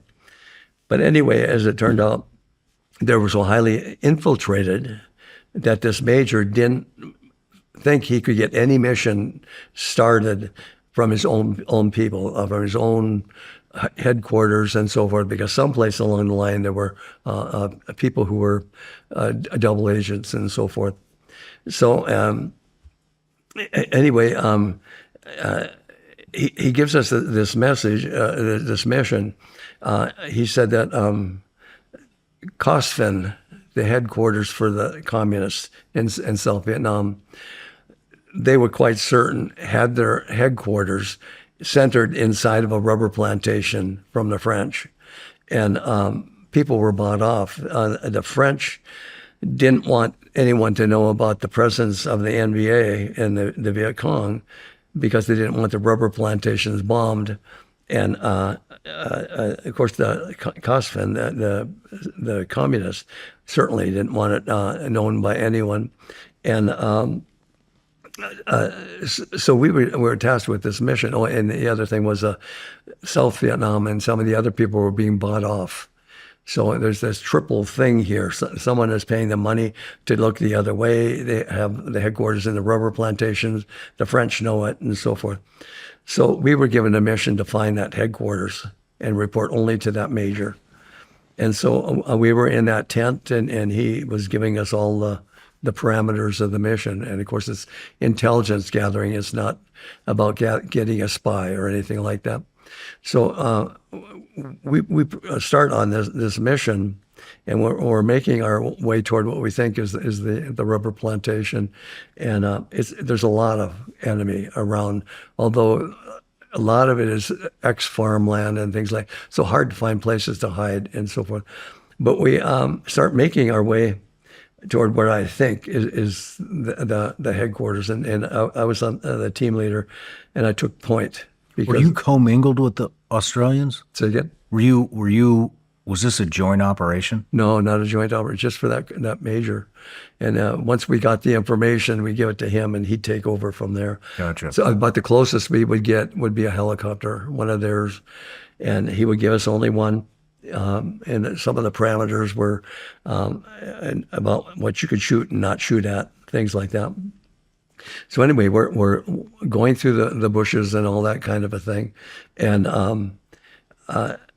I've never seen so much bombs and booby traps and stuff all over the place. I couldn't believe it, and it was really moving slow. I was on my knees and stuff like that, and I got to a place. I could just sense the enemy was there.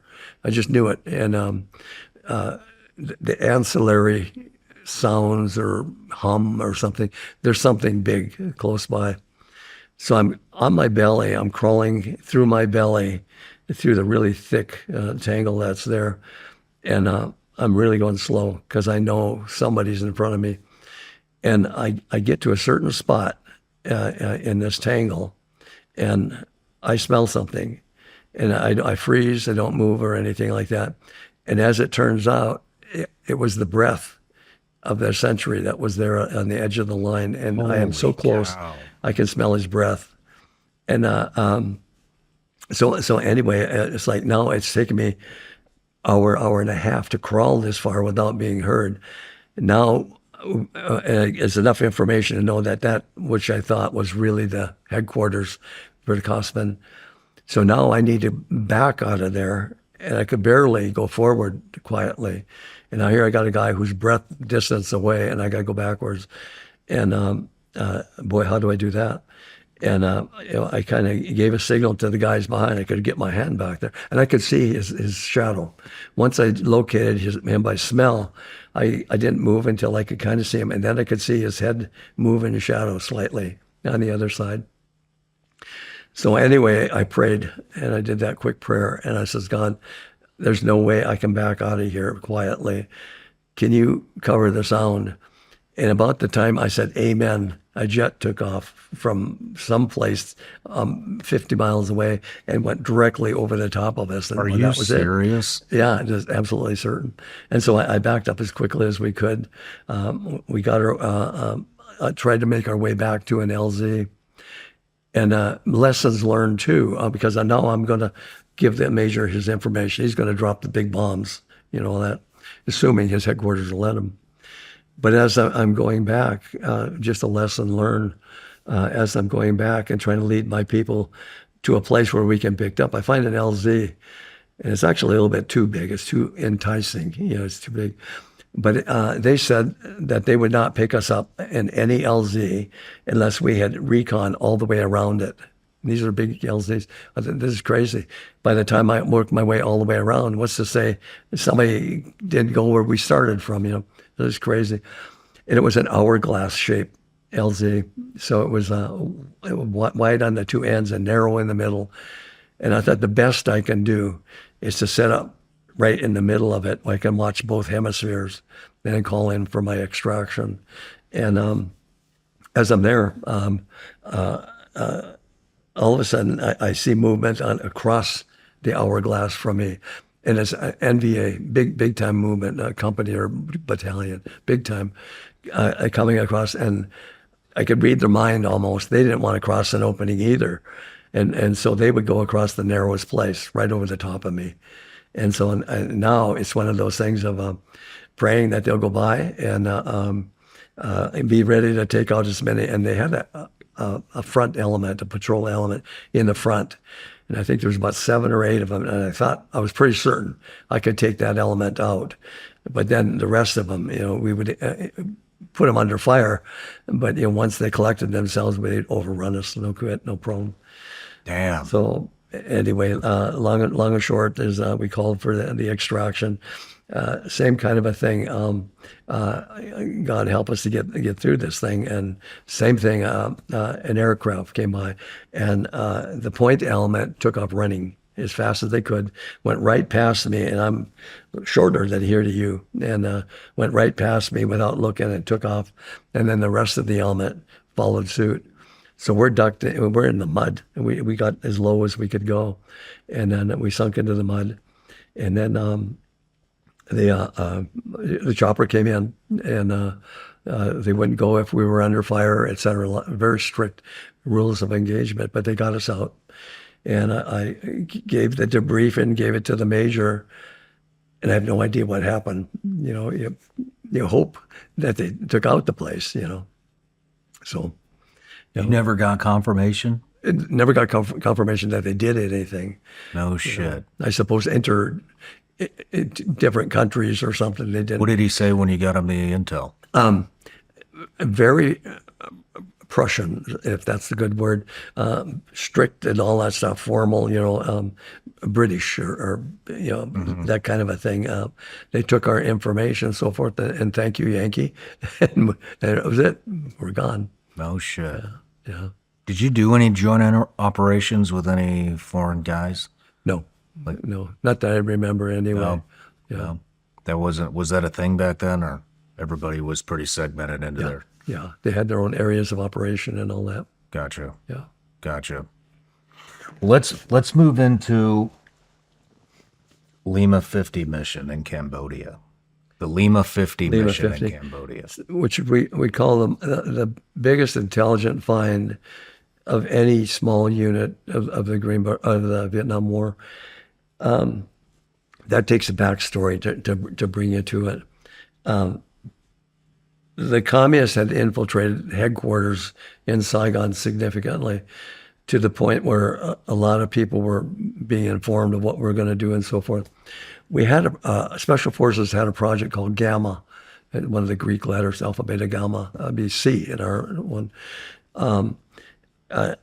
It was called Project Gamma, and actually a couple of names you would probably know. The Finnish #1 commando was on that, and actually was killed coming out on one of the missions. And anyway, we were at the place with this intelligence find that so many people and teams were being compromised that they actually scrubbed the team, Project Gamma, and which was really bad. At that time, Gamma supplied 75% of all intelligence for the Vietnam War. Those Special Forces guys that were up to the fence, and some of them over the fence into the other countries. But 75% of all intelligence came from them. So it was a real gut-wrenching thing to cancel the program. So anyway, Project Gamma gets canceled, and then I wind up on a mission. It's Lima 50. If a number ends in 2 digits, it's Cambodia. If it's a single digit, like India 6, it's Laos.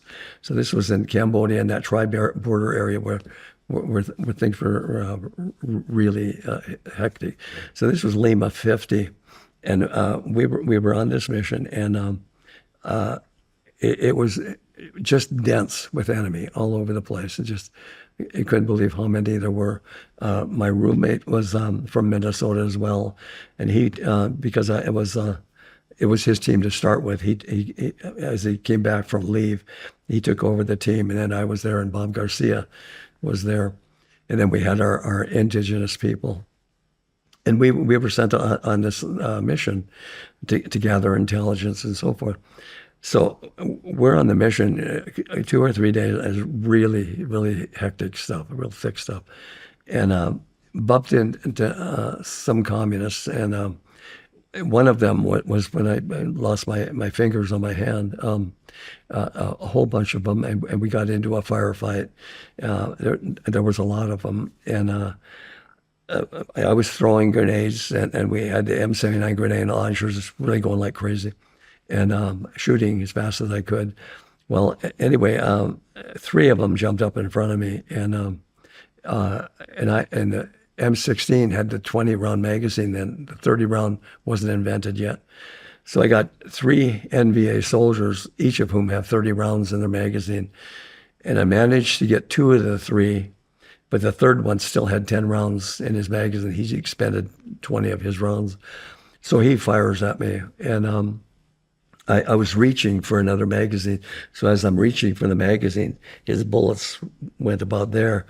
It took off the middle finger. It was just hanging by skin, and then blew the different bullets, of course. And then one blew the knuckle out of the forefinger. And then a series of bullets took the ends of all the fingers off, and all the fingernails wound up in the back of my hand.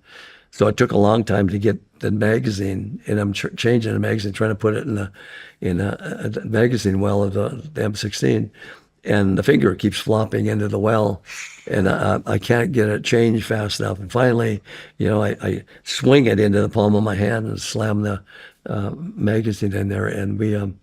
Another guy arrives at the scene, and then I'm there. We took out the third guy, and there were lots and lots of enemy all over the place, And I'm thinking here, the next day we took out the agent. I'm trying to remember this, get it categorized right in my mind. But anyway, long and short, we RON'd in the night, and set up a small perimeter. And in the night, we stayed on the ground. And in the night, I could hear the shouting. I could hear the trucks coming. I could hear the tailgates coming down. So I knew they were lining up in the Ho Chi Minh Trail below us. And I heard dogs, so I knew they had tracker dogs coming at us. And so we're sitting there waiting to be overrun. And I've got 4 Claymore mines in front of me, and I didn't think I could push the plunger well, so I found something solid on the ground, and I had 4 Claymore mine plungers right in front of me, and as they were coming up the hill, I had the heels of my hand on the 4 plungers ready to take them out, and the dogs are coming up.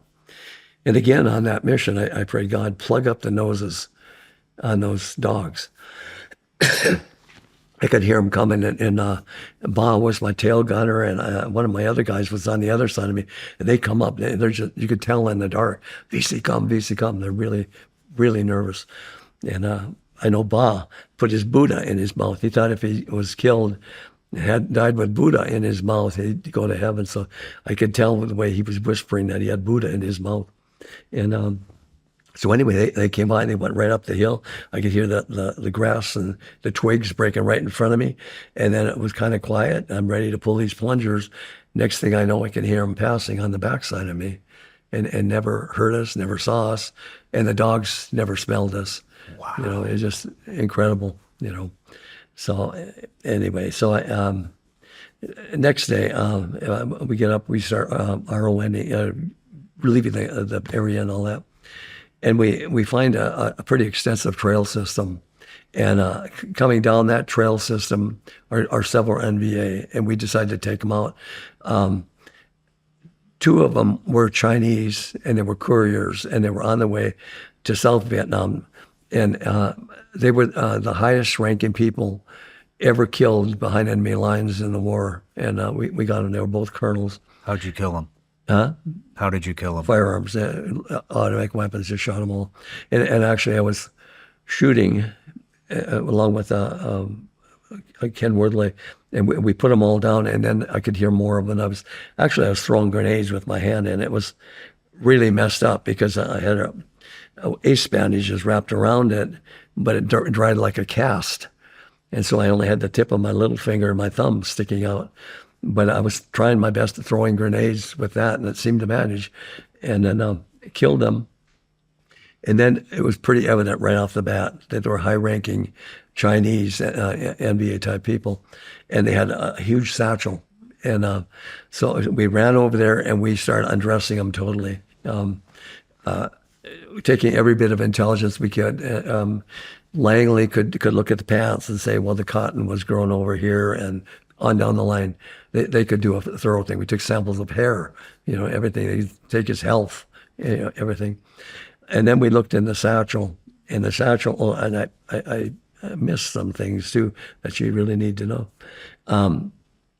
In the satchel was I think they said 200 pages of top secret orders and so forth. Wow. The siege at Ben Het had just finished, and he had the names of 52 NVA soldiers who shot themselves so they wouldn't have to fight at Ben Het, wounded themselves. And he was administering discipline. And then there was a location of 2 underground factories in the Cu Chi tunnel system, and the coordinates of how this guy could find them to give them their awards. And then there was one underground field hospital in the Cu Chi tunnel system and how to find them. So we had all of that. And there was a couple American IDs, and I don't know exactly what all happened. But to back you up, just a slight bit, we found the double agent, basically, we thought, who was turning in all the people and caused Project Gamma to fold. And the problem then was how to get him, because when the project folded, he kind of just disappeared. So what's CIA, this SOG is basically under the CIA. And, they came up with a bogus brand new program, and they were looking for people to work in it. And this guy, Chuan was his last name, volunteered. Oh, I'll work for you Americans, ready to do the same thing he did before. So once they got him, and he was not in the wraps, they grabbed him, they arrested him, and they gave him sodium pentothal, they interrogated him. They did torture. What is sodium pentothal? Huh? What is sodium pentothal? Truth serum. Does that work? Huh? Does that work? Apparently it does, yeah. Sodium pentothal. Yeah, truth serum. Yeah, and Anyway, I'm not going to tell you Americans anything. He knew he was compromised.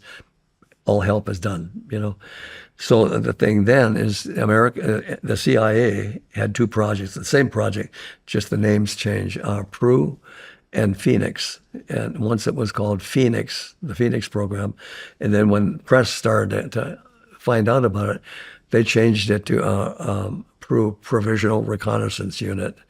It sounds innocuous, So anyway, their specific job was to eliminate the fifth column in South Vietnam. The people who don't wear a uniform but are fighting, their job was to put them out, to kill them, So our people bring Chuan over there and say, we've got him, we're going to deliver him to you and you can do your thing.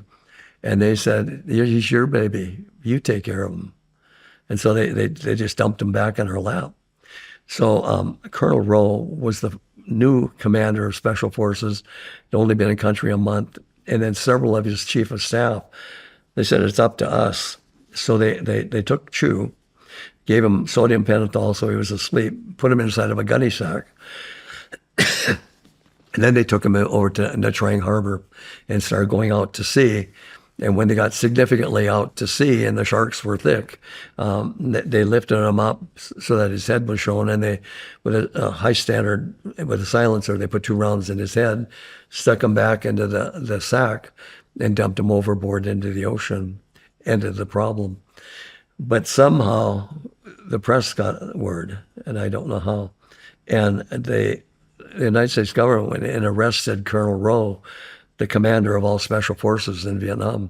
They put him in Stockade Prison in Long Binh, outside of Saigon, along with 7 of his people. And they were there in Long Binh jail for a long time. No shit. And anyway, they were, and even to back up further, Abrams hated special forces, and he did not like them at all. For one thing, the people in special forces would have been his officer corps because they were at top echelon intelligence and character and all that stuff, If there were no Green Berets, he'd have an officer corps, But anyway, he put him in Stockade and kept him there. Well, the mission that we were on when we killed the Chinese couriers, and we brought that back, and actually the mission isn't done yet, because the communists, when we took out those Chinese, they knew they had something really big. We had something big because there's their 2 dead bodies, and one of them is stripped to the skin, and the whole thing they knew, and the satchel charge is gone. So it's like every communist in that part of the country was just charging, trying to get us. And we were trying our best to get out. And then the next afternoon, we had more firefights. And then this one, I got shot in the back of the head, and the bullet went across my head. You got shot in the back of the head? Yeah, but I didn't pass out. I remember, just as if it was yesterday, the sound I made was "gah." I just "gah." I don't know why you remember some things. But anyway, I reached back with my good hand, and with my fingernails, I raked it across, and the shrapnel came out. And so there I was again. So then we get to an LZ, and the communists have got us surrounded. There's several hundred of them, and they figure 600 to 1,000 of them, and we're holding them off big time, as long as we can. And so we're fighting. We're trying to get airstrikes and all that to get us out, and it's getting pretty wild. I went off on one edge to hold up a flank. That they were coming up one flank. The rest of the guys were on the other end. And I was shooting as fast as I could, and then aiming and all that kind of a thing. And one of the guys on the other end, his M16 wasn't working right, Car 15. And so they thought, well, Hanson is so slow. We need the gun on this side. And when I should have been, we got that. I got the carbine and so forth. So I had the carbine and my own rifle and so forth. So they come by. We need to get your rifle for a while. We're being overrun. So like a fool, I give them my rifle, and I'm holding them off with this M1 carbine, which is interesting. And I mentioned it in the book. 3 smells. Well, it's just like smelling the guy's breath in the thicket. I could smell his sweat. It's like the extreme, I don't know how do you explain it, that duress of the sweat. I could smell his sweat. And I could smell the fear. I could smell his fear. I just, right there when I held his gun to my face. And then I could smell his thoughts. It was all on the smell. If you've ever heard anyone talk like that. But the minute I started shooting with his weapon, I knew exactly what he was thinking and feeling. It's incredible, but it's true. And I'm not a psychic or anything like that. What was he thinking? Yeah, so I'm holding him off with an M1 carbine, and they're charging from this side, and they're charging from my front left. And all of a sudden, the bullets come from my front left as I'm aiming, because I only got so much ammo. And as I'm aiming, the bullet goes between two fingers on this hand and it goes right through the comb of the rifle and essentially breaks the rifle in two, although it's just holding together by a couple pieces. And so, it's not my day, And so anyway, in the middle of this firefight, one of my people, Baw, my Vietnamese guy, Baw, he comes running halfway to me, and he stands up straight in the firefight. It's just the anguish of his voice. And he says, Hanson, worthily him die, which was the acting 1-0. And you think about thoughts, and you've done it yourself in combat, and you think, what made me think of that? The first thing that went through my mind is that Baw wanted me to bring him back to life. And I yelled at him, I said, what do you want me to do about it? I can't make him come back alive. Then I realized, okay, I understand. And I ran over there. A chopper was coming in. And I said, take the rope, wrap it around Ken Wardley, a Swiss seat, and wrap it around him, and take the satchel and put it down his shirt. And you and he get out of here, because I wanted that out of here. So he did. And then one of the other Vietnamese from the other end ran to the helicopter too and got on. And then I went back to my place, and and I get my rifle back. I think it was from him. So I got my rifle back now. So I'm fighting with a one-piece rifle and a wounded rifle, and I'm fighting. And things are getting pretty wild, but then all of a sudden, Bob Garcia runs over, and he says, "Where's Ken? Where's Ken?" And I said, "He's dead. I just sent him out."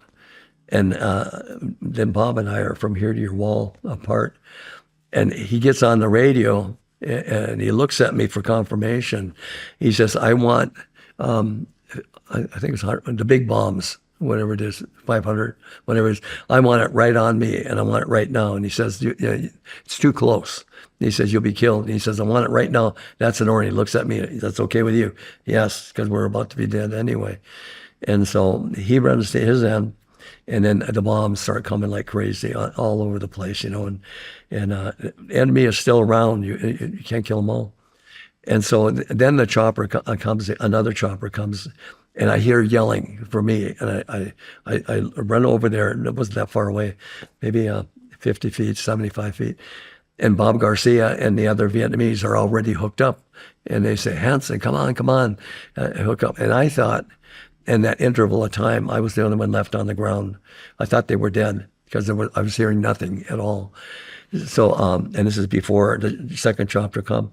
And so I got on the RT-10 radio, the survival radio, which you probably have yourself, or whatever the radio is now, but it used to be a two-piece, and then it was a one-piece. And I got on the radio, and I think I'm the only one left alive. And so I don't know who to call. I don't know any call signs and all that stuff, And all I know is that when I push that button, every aircraft in Southeast Asia is going to hear it. And so I push that button, and I say, is anybody out there? And it was so cool. And the Cubby rider was a dear friend of mine, one I prayed for, and he lived. And he says, I got you, Dale. I got you, Dale. The calmest voice in the world. That's what I wanted to hear more than anything else. They've got me. We're going to be okay. We're going to get out of this thing, even if I'm the only one left, Then I hear them calling, and there's two of them left. They're already hooked up, ready to go. And then I get in, go over there. And then with my wounded hand, I can't tie the knot. You know how that knot is, and you bring it through yourself. It's like I don't have a hand to do it with.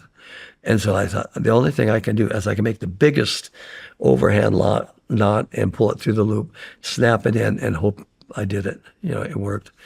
And the chopper lifted off, and it hooked. It's tightened on itself, and that was good. But then it never ends, this mission. Then the chopper is taking heavy hits.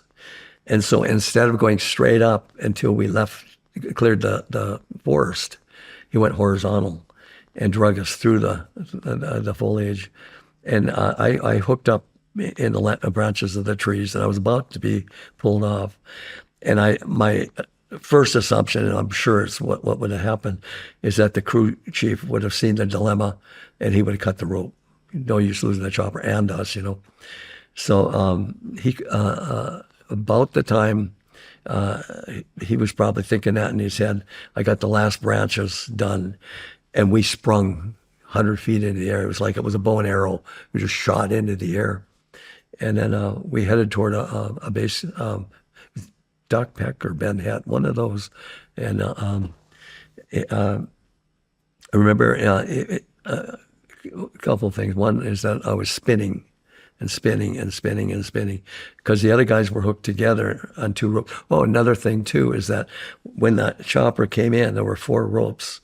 And as I'm looking up, looking for one for me to hook on, the fire was so intense that one of the ropes got shot in 2, and I watched it fall to the ground like a snake, shit. And so I grabbed the one, made the biggest overhand lot, stuck in. Then I'm stuck in the trees, and the tree is just bending, and it's just a second or 2 before he cuts it. But then when I get the last branch done, and I got the rifle over this shoulder and cutting with my K-bar, and boy, when it gave, we just shot into the air like a bow and arrow. And on the way back, they were low on fuel, so they couldn't make any detours. So they drew us right through a hailstorm. And I remember we were about beat to death by that hail. It was awful. There's one thing after another.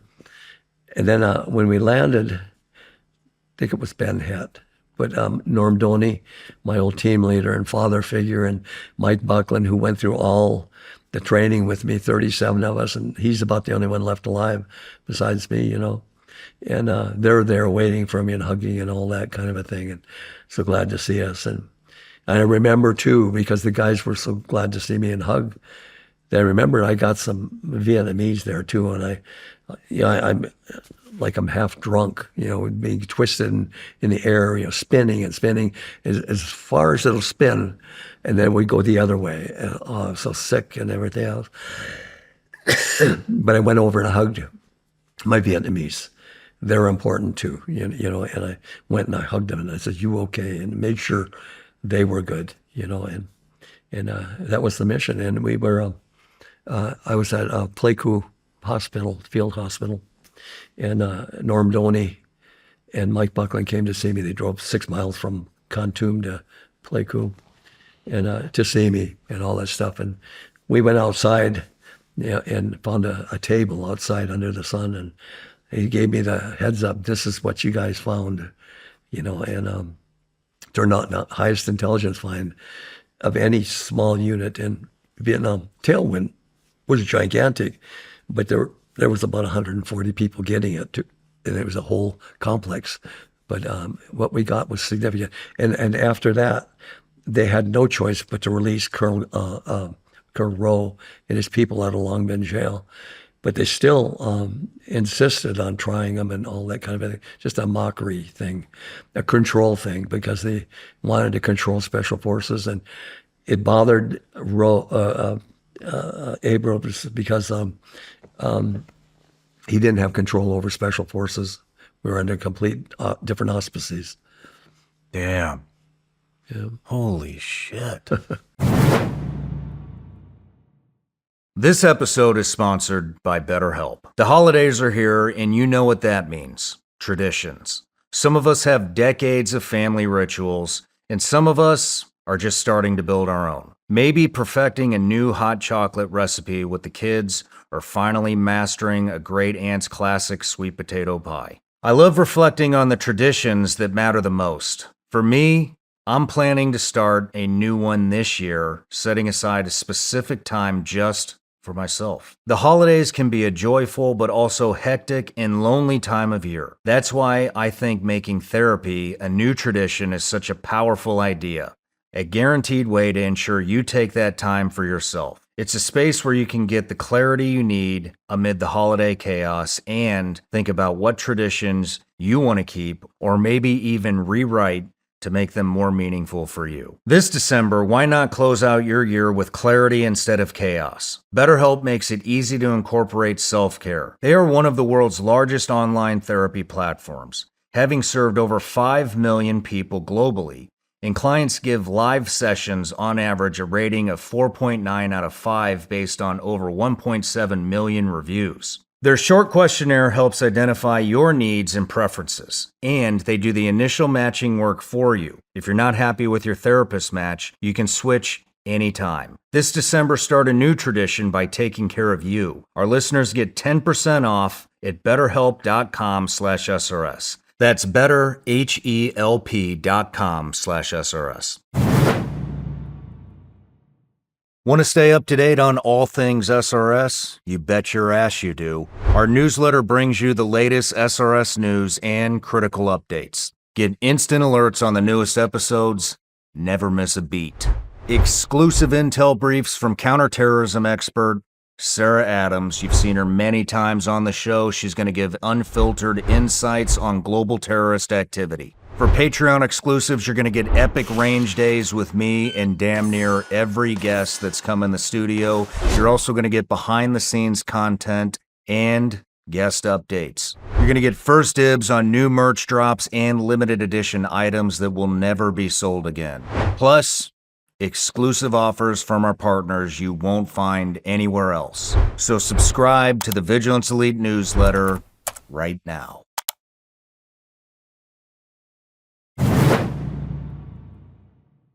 When you say you could smell his thoughts before you killed him, what was he thinking? Say it once more. When you said you could smell his thoughts Yes. before you killed him with his own weapon.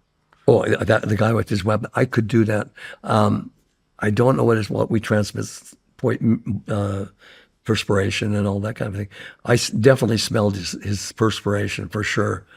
And in that, I could smell adrenaline, the fear adrenaline. I could smell it just as clear as can be. And the thinking auspices. Of course, you can't write down the sentence that he said, but you can sure factor out the concept, what he's going through his mind. It was amazing. Yeah. Is that the first operation he lost anybody? I think so. We had several when we lost people, though. Yeah. How did you get through that? It was difficult with Ken Worthley. He grew up at a place just 150 miles from me and all this stuff. And I met when I was in the hospital, I went and I met his parents and all that. It was so difficult and really difficult. And there were times I know I was coming back from either the hospital or one of the missions. And I remember Mike Buckland met me and he says, so-and-so died. And I was on the middle of the compound and I started to weep. And I just started to cry, and that happened more than once. Yeah. Damn. Dale, what advice do you have for today's generation who's lost people in war, who are trying to get over the families? Families, friends, yes, people that have lost teammates. Yeah.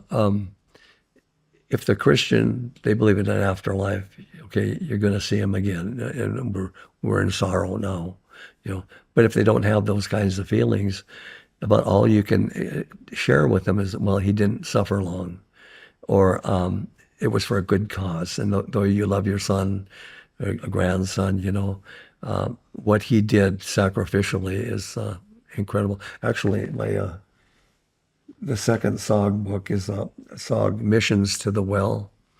And in the Old Testament, King David was a shepherd, and he was raised in the town of Bethlehem.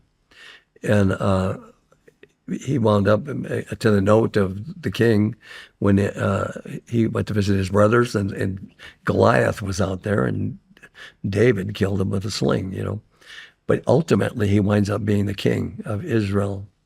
And the people praise him. They say, Saul has killed his thousands, but David his tens of thousands. But David came from Bethlehem. And the Philistine army had invaded the land and got between Bethlehem and David's army. And he's sitting down at a day of fighting, and he says to himself, not realizing anyone heard it, he says to himself, oh, what I would give for a drink of water from my hometown in Bethlehem. And 3 of his people heard it.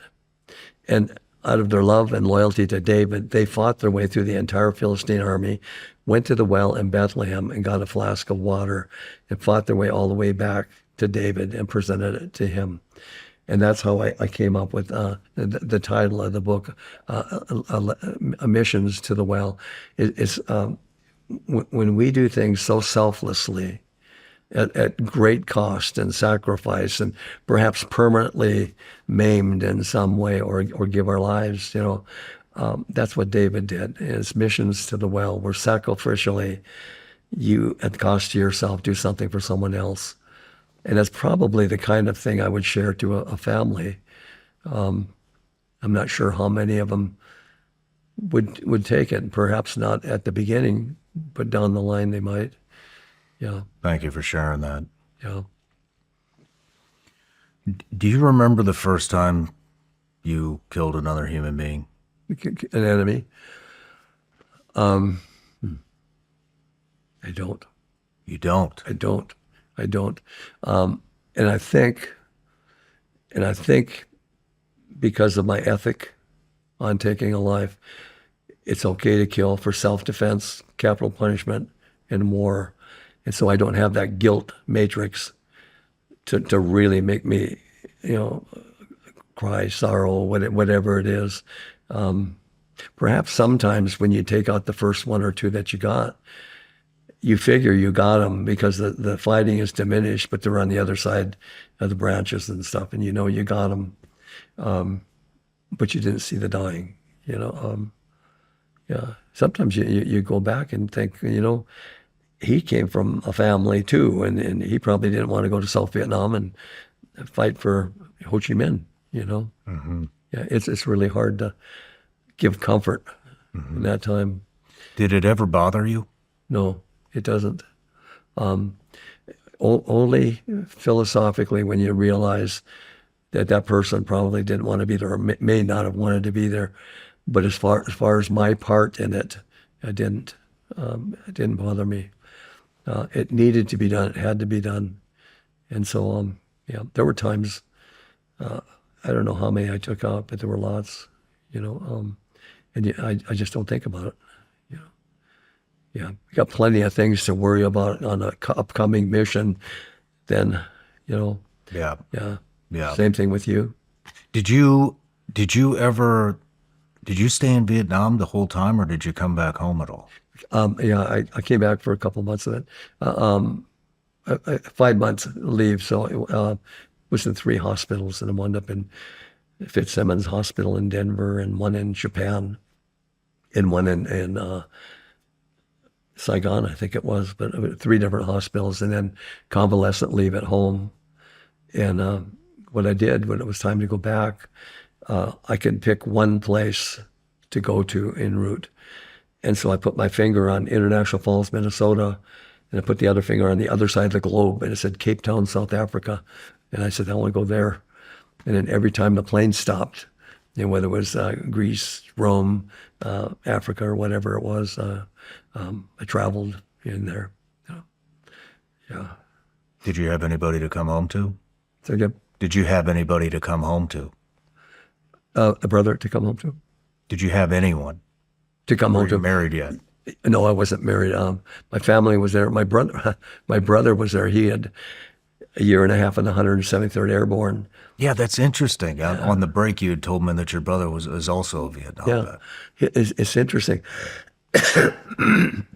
I called my mom from Japan and said I had been shot in Vietnam, and my brother was in the room, and she says, "Mom, I know where," and she said it was in the head and the hand, and she says, "How'd you know that?" He said, "I felt it." Yeah, he said I felt it. We were pretty close, but he said I felt it. Wow. Is he still alive? Oh yeah, yeah. He's a couple of years younger. Are Good you man. guys close? Yeah, yeah, really close. Very good man. Do you guys talk about the war often? Do you relate with each other? Or? Some, but quite limited. I don't think some of his missions were quite as hairy as mine were, although he had some.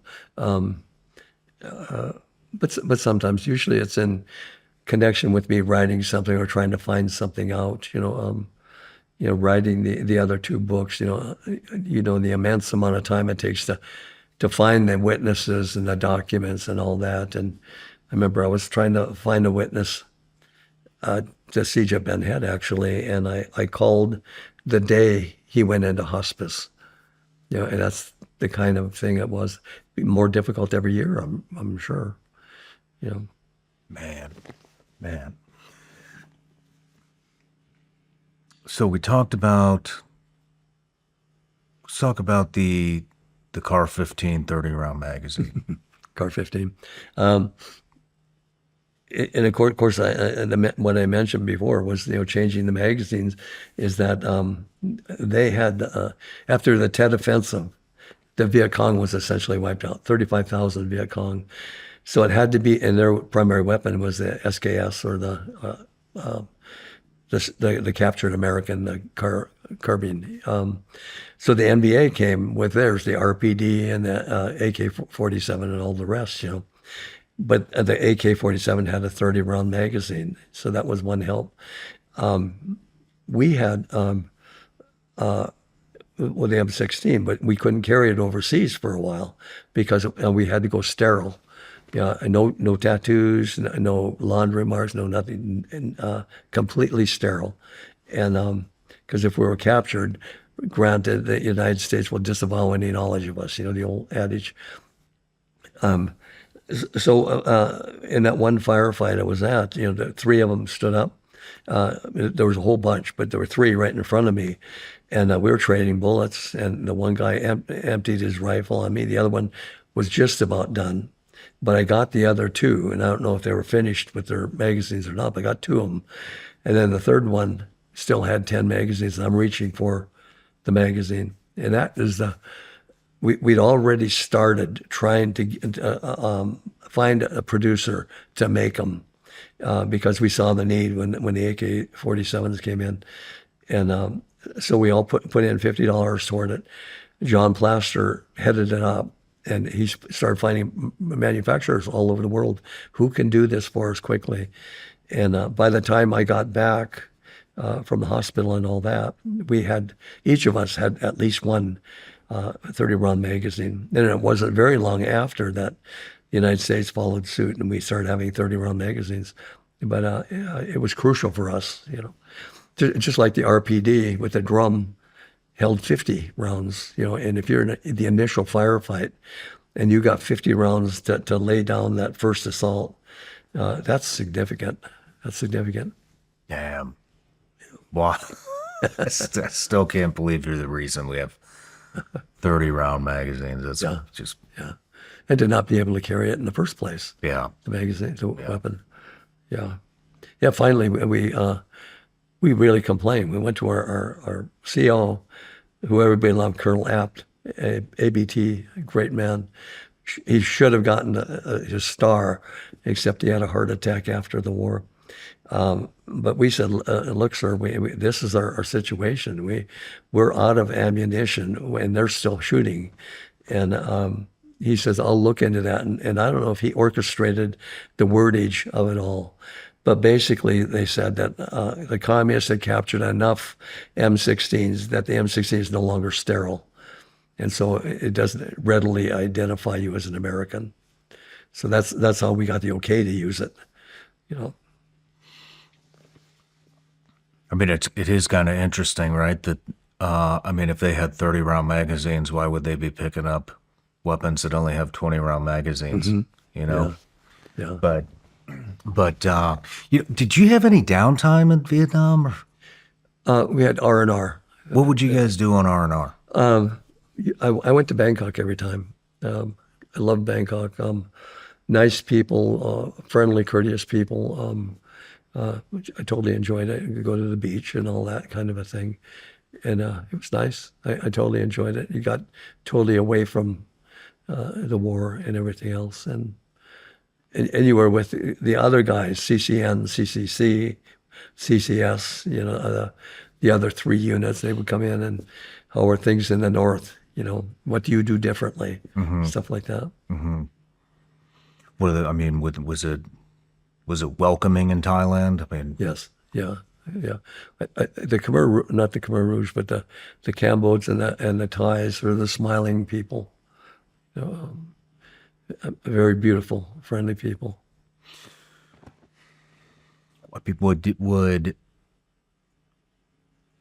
the enemy send in spies? Or I mean, I would imagine there was a hot spot for R&R from American and to catch a drunk GI and be his friend and find out what he has to say.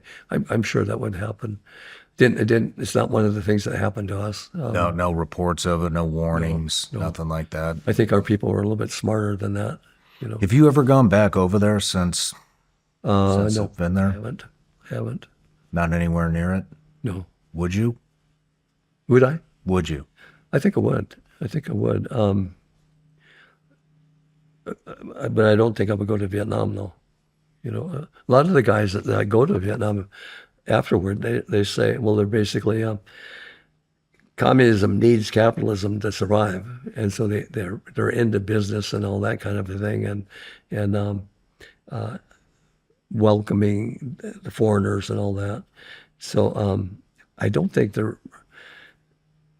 anti-American in their sentiment, at least when they talk to us. A lot of our guys go over there, especially the ones that are looking for MIAs and stuff like that. Let's talk about the post-hospital work in S2 Intelligence, Fort Drum. At Fort Drum, when I got back the second time, we had been, in a way, and I'm going to insult people, but we had, in a way, had lost so many of our special forces people. We were somewhat decimated, and our ranks were filled with Rangers and so forth like that. They didn't have quite our training. And when we would go on a mission, if it was intelligence, we broke contact, continued mission. And I remember one of our guys, Mike Buckley, he said, don't go back to Recon yet, because there's a new batch of people out there, and they don't seem to have the same ethic that we do. And so... the same ethic? Yeah, well, ethic in the sense of your job. You have to go out and collect the information. A lot of our guys would go out, they see the enemy, they get in a firefight. Usually they initiated it, and then they would ask for an exfiltration. So the missions were being cut off simply because they didn't break contact and continue the mission.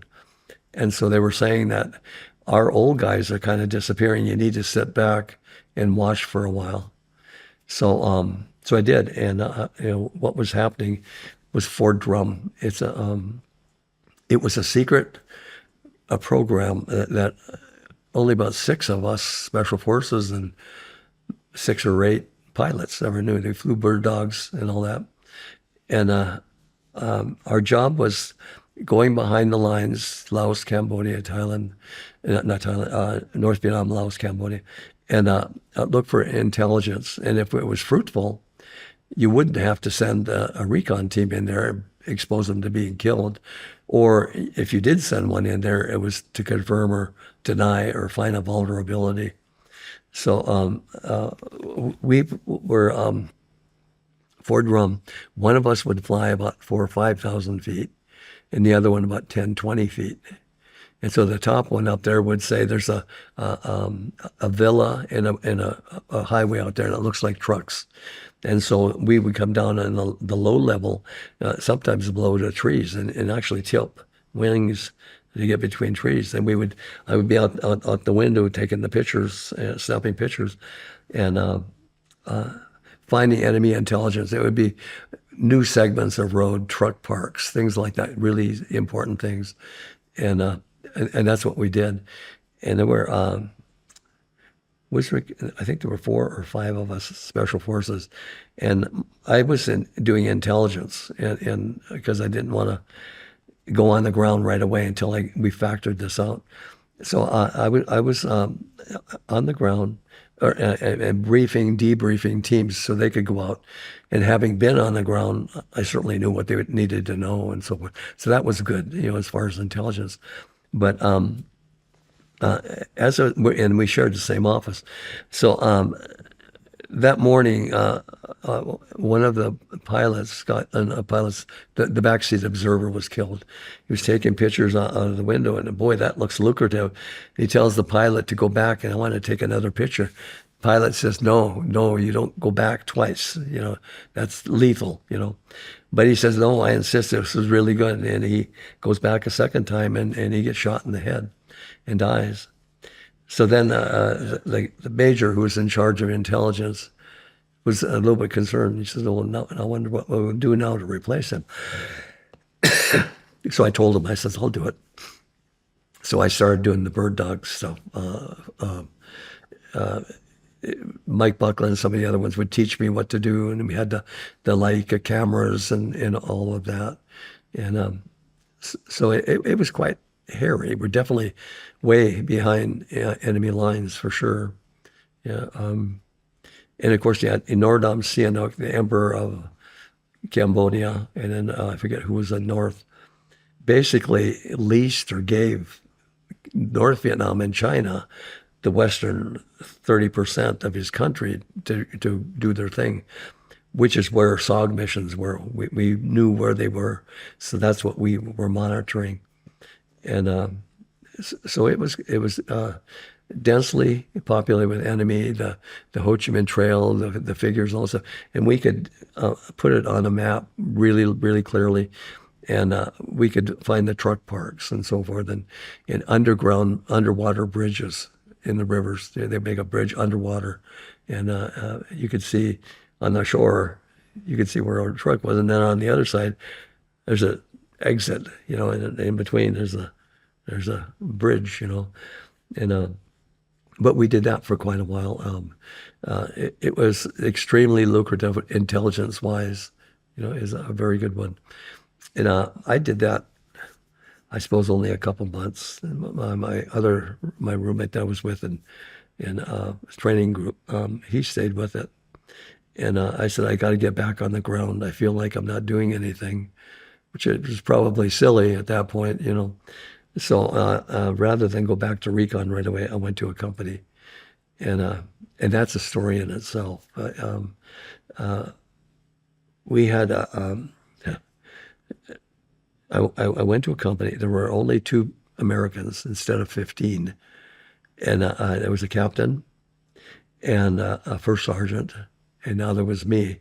So the 3 of us each took a platoon, and we were it. And then just before my first mission out with them, we got one more American, and we put him in charge of mortars. So we had mortars with us now. But it was kind of an interesting deal. The captain was German, and from Germany, was a German special forces, made his way to the United States and joined special forces in the United States. I was... we'll test your World War II memory here. I used to go get the mail, go to the post office, and if the other guys got something, I'd drop it off. Well, anyway, I was picking up a letter for the captain. His name was Jaime Roche, and anyway, as I'm picking him up, because you look at the back to see who it's for, And I said, that looks like my grandma's handwriting. She was Germany from the old country, turn of the last century. And so I look at the writing, and it's Otto Skorzeny. I don't know if you know him. He is the most decorated commando of World War II. He's the number one guy of Germany. He's the one who parachuted at Normandy, turned all the roadsides backward. He's the one when Tito was in an impregnable fortress prison on the top of a mountain. He's the one that we got him sprung, went up there, flew up there with a small plane, busted him from jail and got out with them. I can't remember all of the stuff. It's in the book for sure, but there, a dozen things that he did, unbelievable. And after the war, he was the personal bodyguard for Eva Perón in South America there. And one time he was in Egypt, and two Israelis came up to him, and of course he's on the guard because he figures, German, Nazi, all that stuff, And he says, "Are you here to kill me?" And he said, "Oh, no, we're not here to kill you. We want to hire you." And he says, "What do you want me to hire me to do?" He says they have 6 Egyptian scientists that are about to make a nuclear bomb to drop on Israel. We want you to get rid of those scientists. And apparently it was very close to being finished. He says, "Okay, what do I get out of this?" He says, "What do you want?" And remember the Nazi hunter, the Jewish guy who caught so many. Anyway, he says, "I want you to get my name off of his hit list, and I'll take out these scientists." They said, "Okay." And within a week, 6 dead scientists. No. And Otto Skorzeny's name was off the list. So, and there were so many more. I wish I could remember them.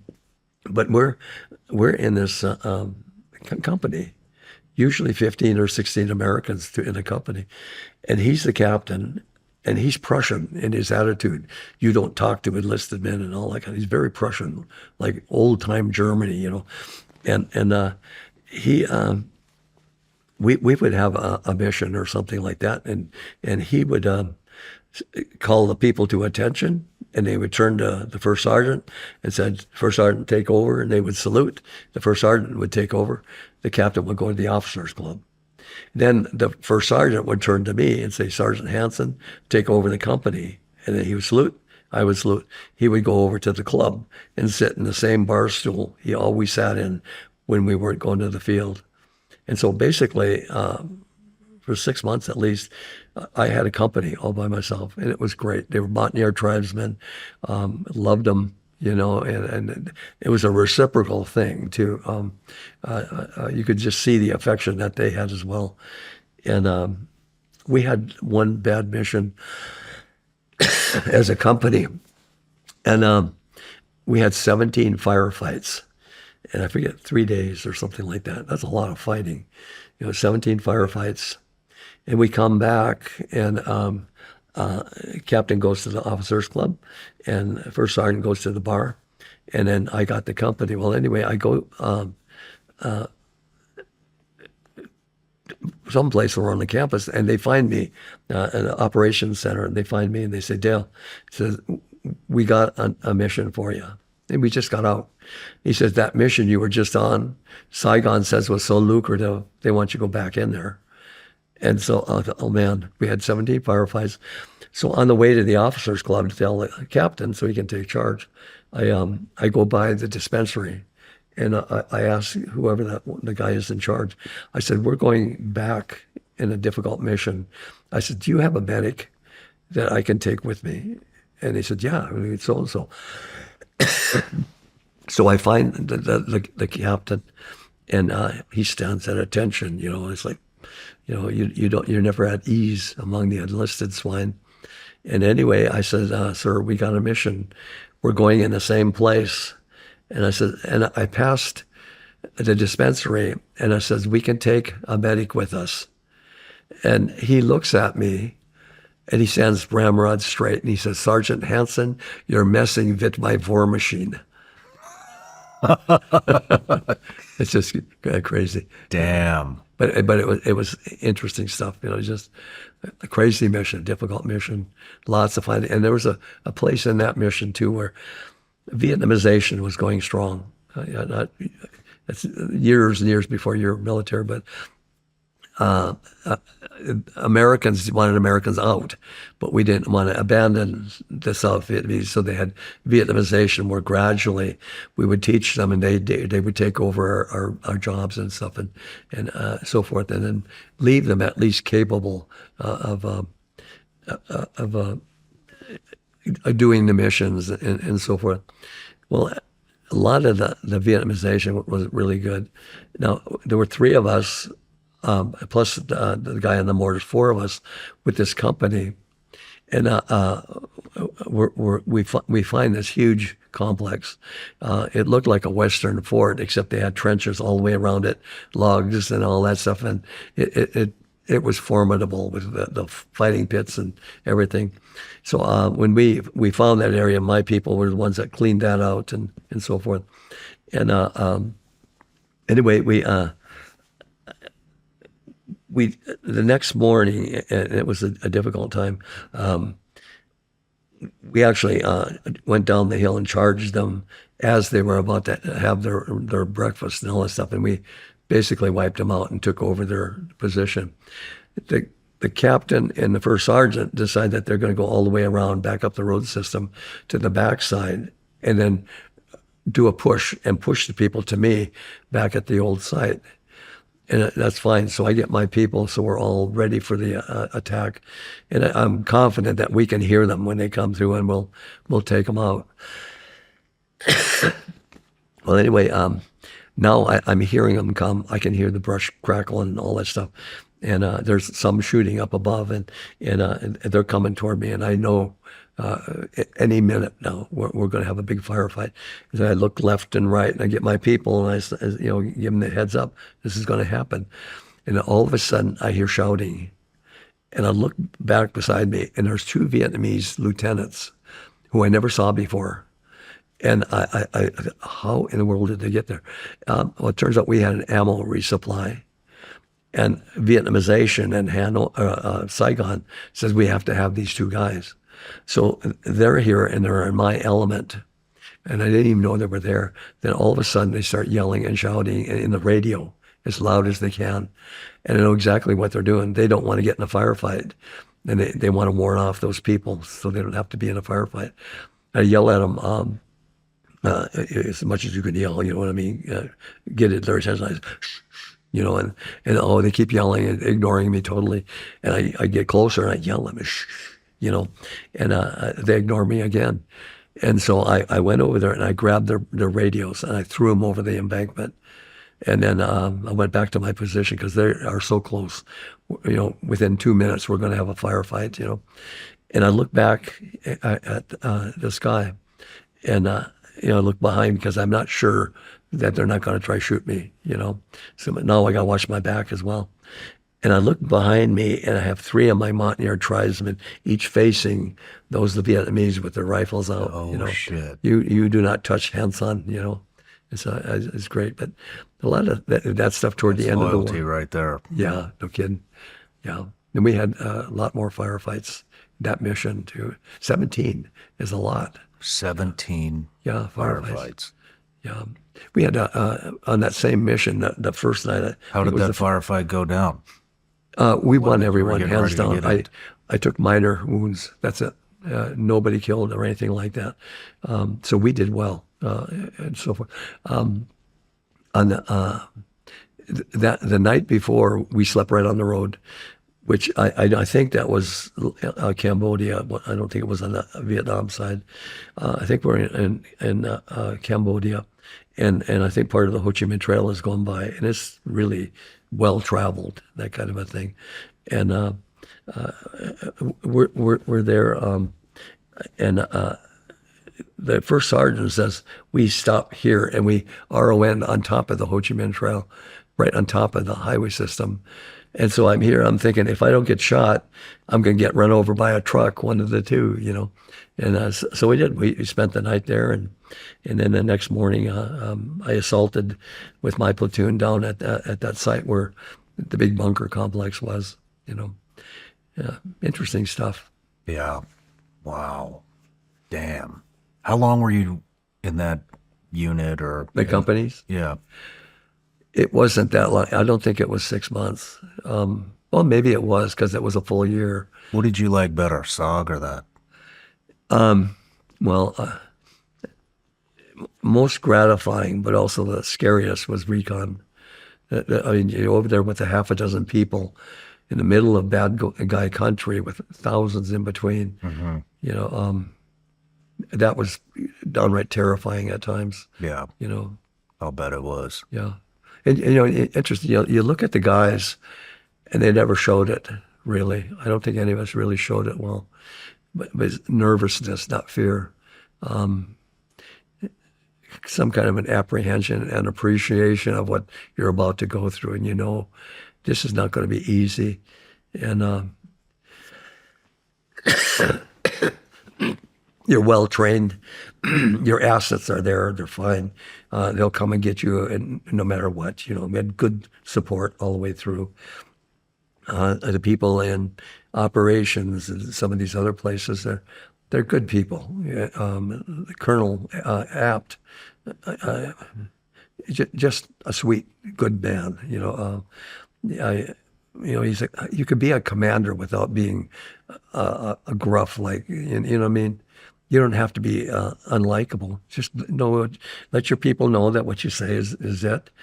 And when they understand it, why yell and shout at them and treat them poorly? He was not that way. I remember we made the first ladder in Vietnam to exfil I forget what you called the ladder. It was the rungs that went across and the 3 ropes and all stuff. Mm-hmm. And Donnie and I made the first ones. And he said that when they were in Delta, which is Delta Project, not Delta Force, he said they used them over there. So Donnie and I, on some Sunday afternoon, we made Donnie ladders. We always called them Donnie ladders. And we made those things. They were good. They were really good. To climb a rope ladder, your feet go straight out. How do you? It's hard, but these would work. And if you're wounded and so bad off, wherever you happen to be in the ladder, you just snapped off right there, and the people up above could roll the ladder up underneath you. It's like you're in a stretcher. It was just perfect, And we made the first one, and I remember we wanted the CO of the camp to see it. And so Colonel Lapp came over there, and he says, this is just great, And so he had everybody over there, and it got to be the preferred way of getting in and out. Of course, we still did the rappelling, and some of them did the parachuting in, Damn. Yeah. How did you wind up on the Hatchet Force? Hatchet Force, that's when I came back from the hospital, and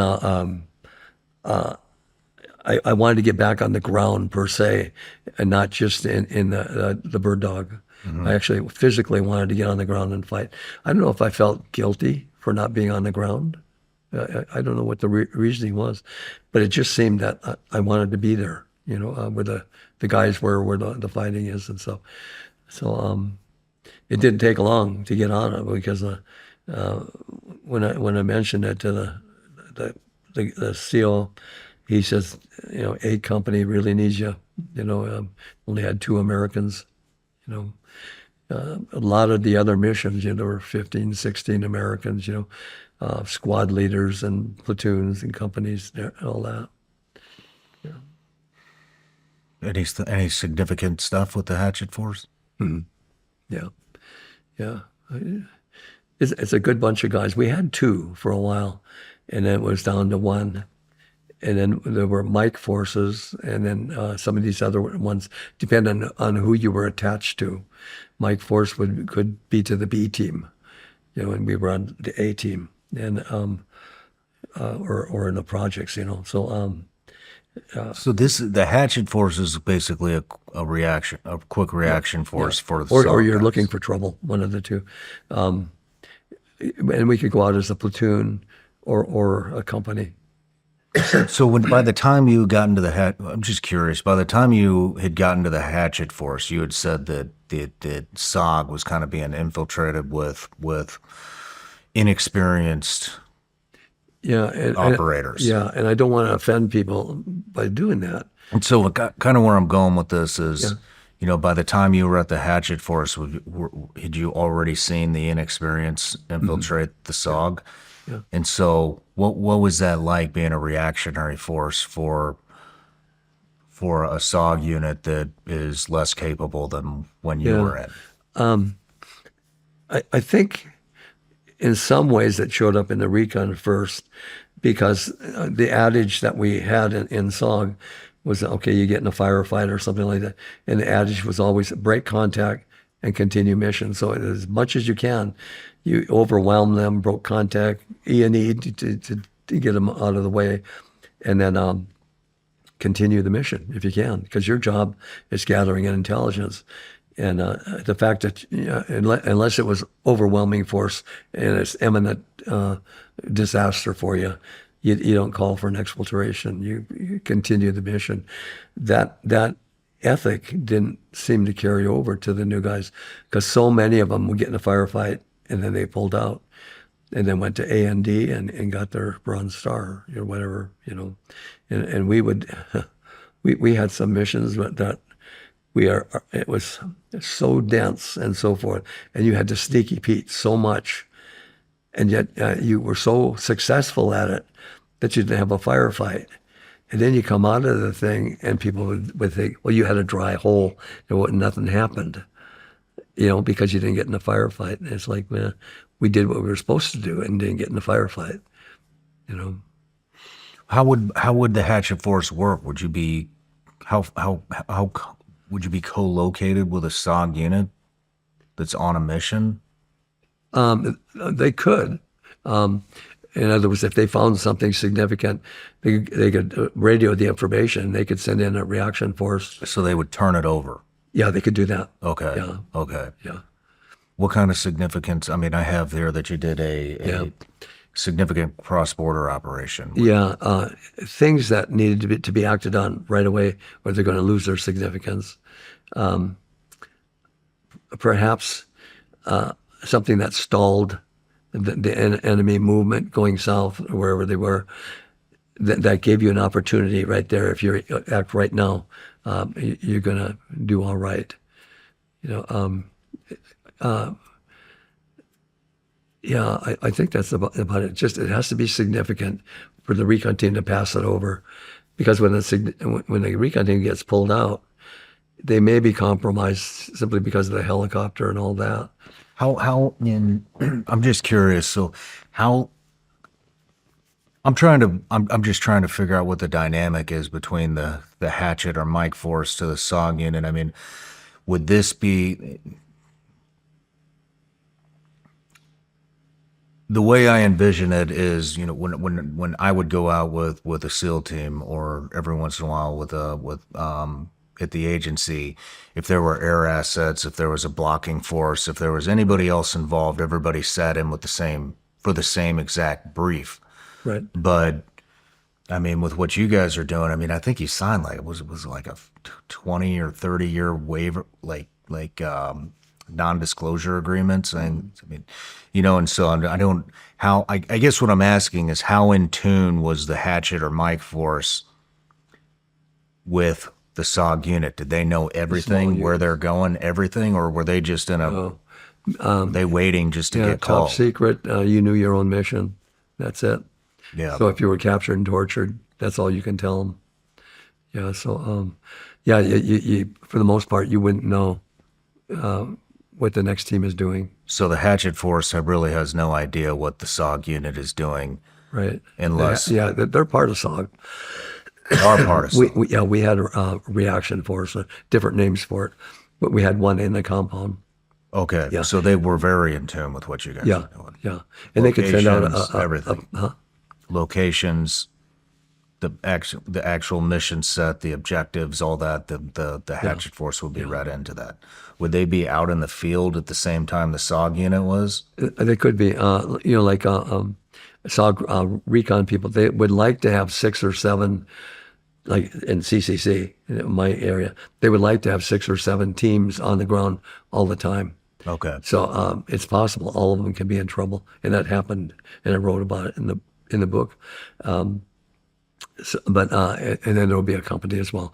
Now, if a company or platoon gets in trouble, and a recon team gets in trouble, they're more vulnerable because of their small size. Mm-hmm.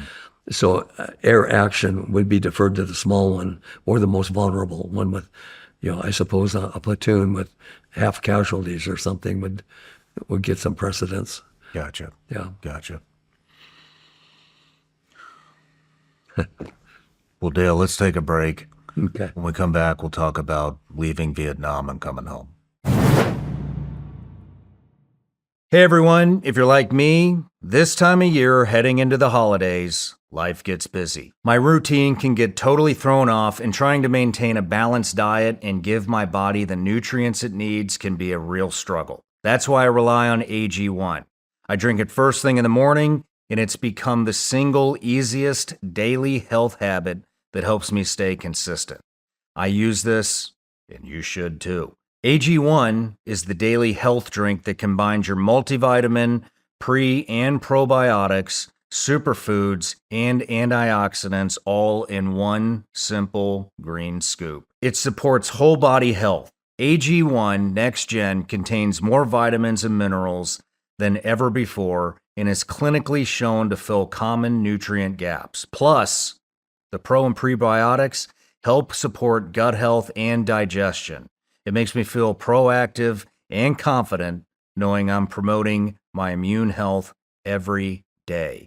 AG1 has their best offer ever right now. Head to drinkag1.com/SRS. You'll get the welcome kit, a morning person hat, a bottle of vitamin D3 plus K2, and their AG1 flavor sampler for free. That's drinkag1.com/SRS for $126 and free gifts for new subscribers. Want more from The Shawn Ryan Show? Join our Patreon today for more clips and exclusive content. You'll get an exclusive look behind the scenes where you can watch the guests interact with the team and explore the studio before every episode. Plus, unlock bonus content like our extra intel segments where we ask our guests additional questions, our new SRS on-site specials, and access to an entire tactical training library you will not find anywhere else. And the best part? Patreon members can ask our guests questions directly. Your insights can help shape the show. Join us on Patreon now, support the mission, and become part of the Shawn Ryan Show's story. All right, Dale, we're back from the break. We have wrapped up your SOG career in Vietnam. What's it like coming home? I think World War II people had parades, and people were excited. When we come home, it was in the matrix of dissatisfaction and hatred and things like that. And I think people coming back from the war, in some regards, were almost treated as criminals by certain aspects of the country. And most places, not really regarded at all. It was kind of a sad thing. I remember I sat down at an airport, and the first person I saw tried to steal my beret. It was just, it's just kind of crazy stuff. But I guess the only thing is, what now? I think we all have that kind of a feeling. I suppose if you were coming to retirement, and you thought, okay, I've always wanted to have a farm. You said, well, what now? I got it figured out already. And a lot of us are coming through times in which emotions are at a crescendo. Extremely exciting things are happening all the time, and now you're coming home, and it's like, what now? It's an interesting. How old were you when you came home?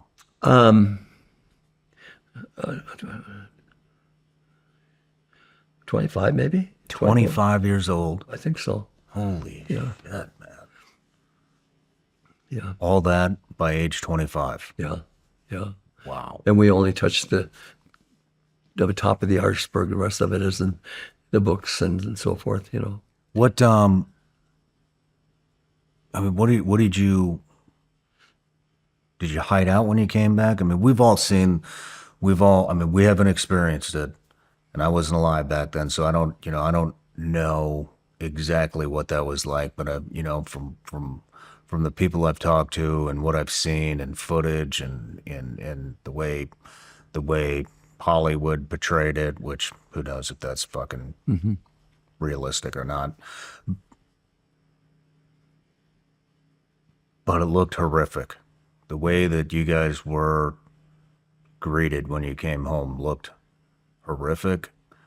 I don't know how anybody could handle that. I don't know how I would have handled that. I probably would have left the fucking country. I would have been so disgusted. And it was that bad, wasn't it? It's kind of, and I think you go home, if you got a home, like my parents, you know, because I wasn't married, and you go home to your parents and so forth, and you see all the people that you're glad to see and so forth, and it's always, what now?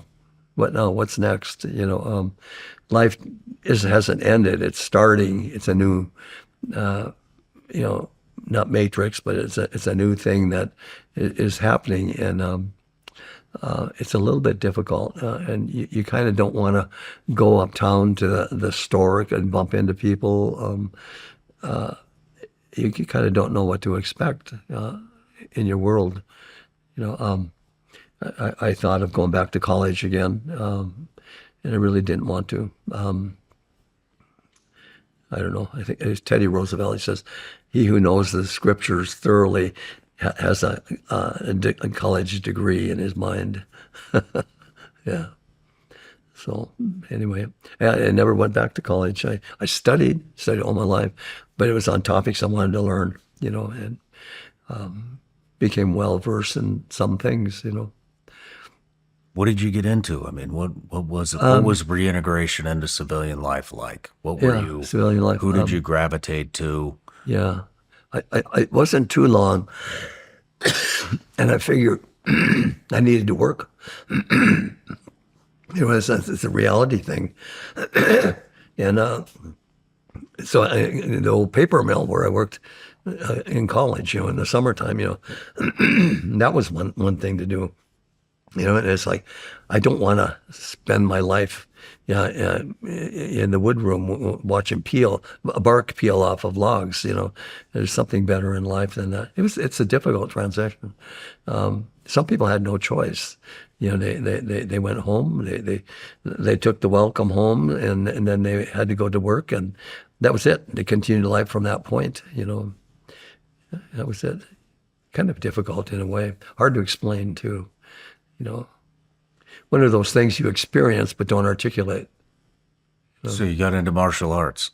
Yeah, still did some of the martial arts. I didn't teach it though, but I kind of kept up with it personally. You know, remembering the katas and all that stuff. I couldn't tell you a kata today; it's just so far removed. But back then I did. Yeah, when I got back, that's right, I was a cop. I think that's after I got back. Yeah, it was. Well, didn't you use the GI Bill to become a pilot? I did. I used the GI Bill to become a pilot with the idea of being an airline pilot. And I took the courses and got my commercial in San Francisco area. And I passed the commercial, and the only thing left was instrument and whatever else you had to do. And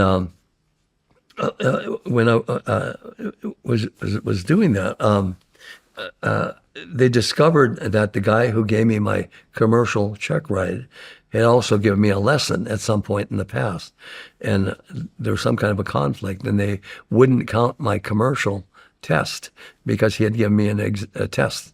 I mean a lesson. So anyway, I had to wait until we got to Alaska to get it done, and went to Alaska. and signed up for this guy who's going to give me the pilot check ride.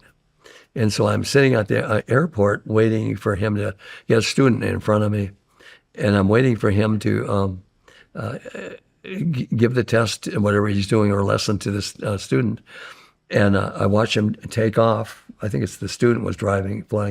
And I watch him take off, and it goes straight up in the air into a hammerhead stall. And it crashes on the edge of the runway into the ocean.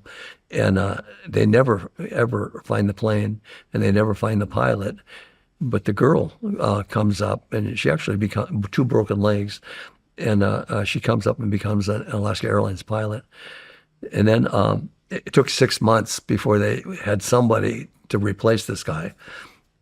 And when I would go to get my sign off on the test, he'd never show up. He was just not reliable. And after a while, I said, "This is just crazy. It's not going to work." And so I was still teaching martial arts in the college and all that. And over time, all the cops and the state troopers were my students. And so there was an opening, and it was in the police department. They come and got me. They all but kidnapped me. Said, "Dale, you got to be a cop. You got to be a cop." And so I went down and took the test. Where is this? Sitka, Alaska. Yeah, and I maxed the test. I maxed the test, and of course they thought there was something wrong with the test, But I passed it, and then I went through the academy, and they had 4 categories: academic, physical fitness, driving, and shooting. And I got number 1 in all 4. It'd never been done before. What a badass. That's when I was shooting more. Never been done before? No. Nice. People would get 1, but not 2, something like that. So anyway, I got out of I became a cop. My problem as a cop is that I enforce the law. If you wound up speeding 20 over and I got you, you got a ticket, period. And they hated me for that. You're not supposed to enforce the law. But anyway, I was there one day, and to give you a background leading up to it, the Vietnam War and communism was really big in the United States. It still is, but I believe it's sub rosa. But they had the Black Lives Matter was a big thing.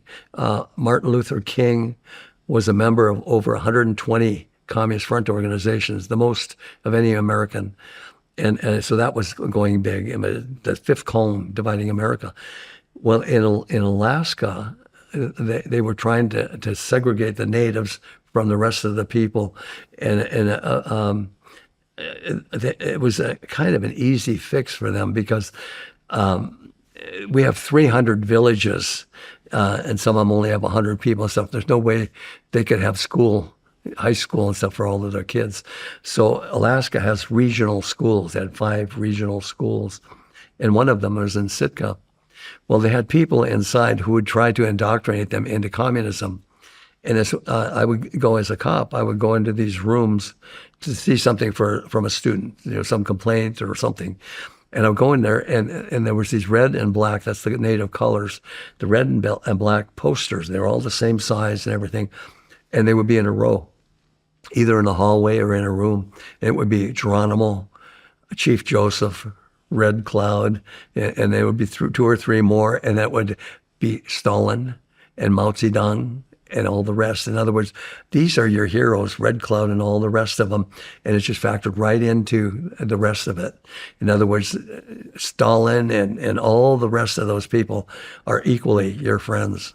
And they were getting this big deal. Well, anyway, in the Dakotas about that time, there was an uproar in one of the reservations, and they were barricading themselves against everybody, and the citizens were furious. So they had, it was surrounded by, believe it or not, special forces. I don't know how they got that, and state troopers, and they surrounded the camp. And everybody said, "Oh, they're under siege," but no, they were facing outward, so that citizens wouldn't come in and end the problem.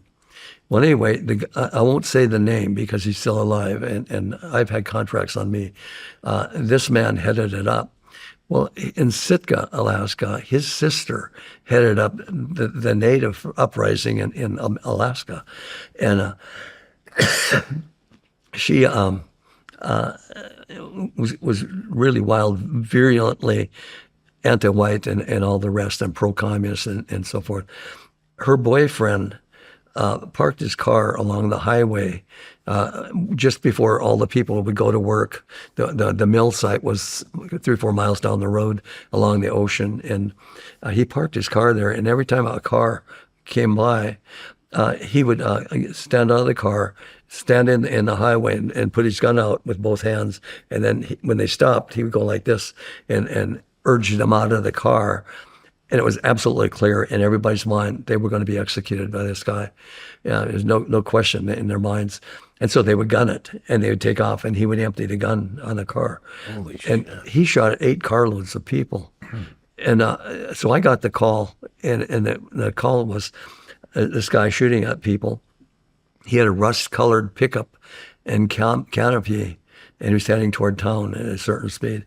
And I had this image in my mind, rusty old truck, rust-colored, they said, And so I was looking as I went, and I had a maroon car.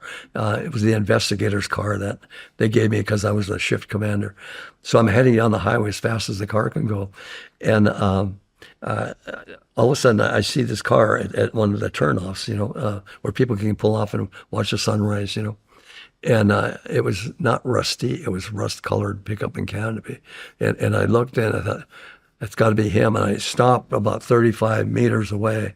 And in fact, I know it's 35 because they paced out the scene. And off to my right, I would have got closer probably, but off to my right was another car. And I didn't know, but that the two of them were together on what they were doing. So I had to make sure I wasn't between the two cars. So I stopped about 35 meters. I got out of the car. And he did the same thing to me. Come out, put the guns up, and started to do this number. And I yelled at him to drop it. And he started to shoot. And one of those bullets hit the sign above my car. And then another one went whizzing by. And I yelled at him. I said, drop it. And he started to shoot. And so I was kind of lucky in a way. Standard automatic transmission, but the shift is in the right. I'm left-handed, so I can get the car stopped. I can get it into park. I can throw the door open with my elbow, and with my a good hand, I can pull the gun out. And it's only just a couple seconds. And anyway, he's still shooting at me, so I yelled, "Drop it!" And I shot twice, and he went down, straight down. And it was kind of an interesting thing because Army experience, Special Forces experience, I always kept my eye on that other one. He went down with both hands underneath him, and I didn't see blood. And I thought, this guy's faking. So I basically rolled across the road so that when he came up, I wouldn't be where he saw me last, and I'd take him from there. And so anyway, another squad car comes as fast. He's so fast, he slammed on the brakes and was skidding sideways, and he comes out with a shotgun, And in the meantime, I got traffic coming from the mill, and I don't want them in the middle of our ambush. So we're stopping these cars. An ambulance finally comes, and we haven't even checked them out yet. And I won't let them through there. My scene is not done yet. I don't want this guy to go over and get shot. And I just held him back, So anyway, when the other cop came, he had the shotgun on him. I rolled him over, and his hands were underneath, but the gun was off the side. When he went down, it went just a few feet to the side. I didn't see it. But anyway, he went down and all that stuff. I called for the ambulance, and called the ambulance. So you can have him now, and we put him in the ambulance. And at the hospital, the surgeon, who's a friend of mine, I knew him pretty well, a very sharp man. He said both my bullets went in the same hole and came out an inch apart on the back. Which I was glad to hear that, And so anyway, he's down there, and he also said that by denying people to come to him, for his aid, which what could they do? He said if he was in the surgeon's gown with his gloves on and he was shot on the bed, he couldn't have saved him. that's perfect, you know. And so there he is, and of course I got a certain amount of time. I got to deal with the crime scene and all that, you know. Then I get back to the station, and it's about 7:00, and I call my wife because I figure she's going to hear something on the street, you know, and I want her to be assured that, you know, this is a good shoot, you know.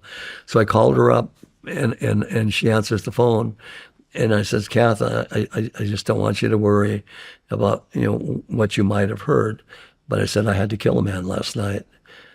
And my wife, Special Forces wife, says, I just have one question. Why did it take you 2 shots? Holy shit. Are you serious? That is perfect. That is just absolutely perfect. You picked a good wife. A good woman. Oh, Yeah, wow. just perfect. She knows exactly what you need, you know. Damn. Perfect. Then it's 7 a.m. I couldn't think of a better question to ask. I should have thought of either. that. Yeah, I couldn't either. I should have thought of that as an interviewer. It's 7 a.m. Why did it take you 2? Huh? I wanted to see if I could get both in the same hole. Nice. And then 7 o'clock in the morning, 11:30 on Alaska Airlines, 3 hitmen come to kill me. That fast. They were coming on a private jet. They got onto this one, and it wasn't Alaska Airlines. They came on a private jet, and they were flown here specifically to kill me. And they made it here within 4 or 5 hours of the shooting. And the gal who was heading up the uprising, so to speak, in Sitka, her brother was the one that headed the one up in the Dakotas. So they are very anti-white, anti-American in a lot of ways and so forth. So then the bullets started flying for a year, probably a year. Had contracts on me. Once they almost got me, my wife and I would help in the trooper academy, and she would play the harassed wife or the beaten wife or something, and the new students would come in and you know, interview her and all that. And she was at the graduation ceremony, which was across the road from me, about 100 yards in. And their graduation was now, so she was asked to be there for the graduation. And so we have a new baby. And I was carrying the baby in my arms. And as I'm walking past the window, my dog barked. It was a funny bark. It was like something, you know, warning type bark, you know. And I turned like this to see what my dog barked at. And the bullet went through the window and right where my head was. And we had a stained glass seashell in the opposing window. And it went right through the center of the seashell. So he thought the seashell was my head. So it went just like that. So I would have run him down, except I had a baby. You know, what do you do? I would have run him down without a gun. I would have taken him out.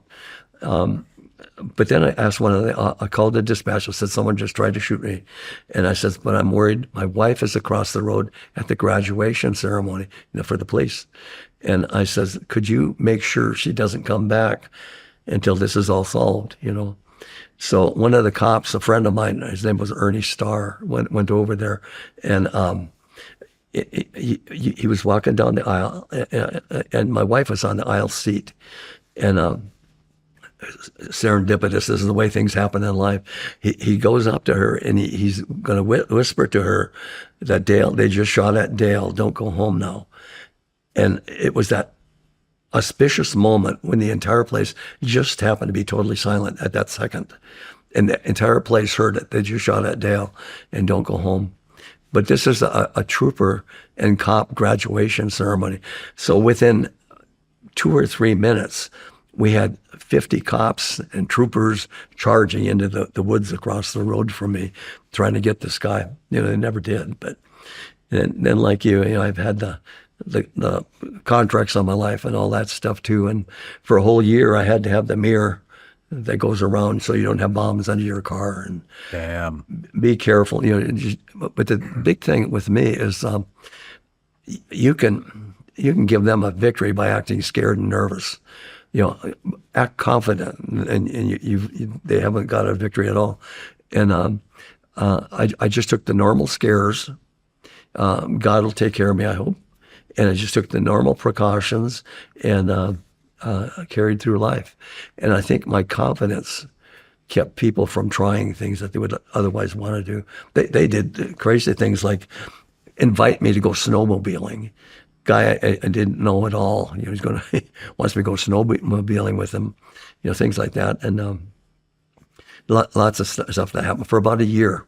And then the department says I'm politically hot. Not that they did anything for me really, and I should look for more work. And I quit. And I got to tell you this too, how we got into carving and so forth.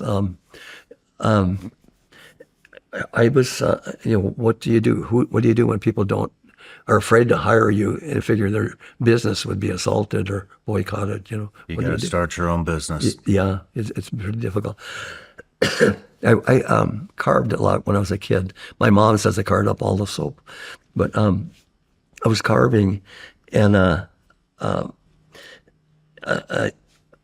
four things happened in 1 week. And one was my friend. He was one of the best painters in Alaska, my hunting partner. And Keith came by, and I was carving a soapstone seal. I was going to make it for my wife. I don't know where I got the soapstone or anything, but I'm carving that. And he says, "Oh," he says, "that's really good." He says, "That's worth about $1,200. Whoa. And that's the first time I ever put a dollar value or figured that there was a monetary value on something I did. And never thought of it, And then about 2 days later, I was carving a whale in ivory. Again, I don't remember where I got the ivory, but I was carving this whale. And I must have done a pretty good job because I didn't have it on a base yet, and I didn't have an accent under it. And he said, Dale, he said, "That's really good." He said, "Let me have that for a minute." He went down to one of the gift stores, and he sold it to them for $100. Come back and gave me the $100, and he called me up that afternoon to say the gallery had already sold it for $200. And then there was a fourth thing that happened that same week. A guy I never met before, who was the premier carver in Alaska, a really great carver, a good man, and he came by my house. He knocked on my house. I never met him in my life. And I opened up the door, and he came in, headed for my table, my kitchen table. And he says, "My name's Jim Fleshman." And he walked over there, and he had a lard can, those big ones they had in the old country, full of lard. And they're about that tall. They must hold 5-10 gallons, It was full of ivory scraps. And he dumped it all on my table. And he says, "Pick up what you can use. Pick up what you want." And I had no idea how much this was going to cost, So I picked up as much as I dared that was labor conscious rather than material conscious. Does that make sense? Mm-hmm. What I'm saying? So I picked out a whole bunch of pieces. And he says, "Well, you're going to need some accents and bases." And he started pushing a whole bunch more stuff to me. And I said, "Well, how much is this going to cost?" And he takes his arm, and what I didn't pick, he slid it all back into that big metal can. And I said, "Well, how much is this?" And he says, "Nothing. God told me to bring it over here." And I told my wife, as dumb as I am, after four things happening in 1 week, I said, "Kath, there's something to this." But I said, if I'm going to do this, I'm going to do an honest show of it. This guy's the best carver in the state. And people call him all the time. But he's a peddler. And the rent comes due. He does the carving and sells the carving, pays the rent. I said, I'm not going to be a peddler. I said, I'm going to carve faithfully all winter long. And when spring gets here, I'm going to ask all the stores to come by and see what they want to buy. And I did it. I carved all winter long. And when spring got there, I could fill the table pretty much with carvings. And invited the store owners to come by, and they picked out virtually everything.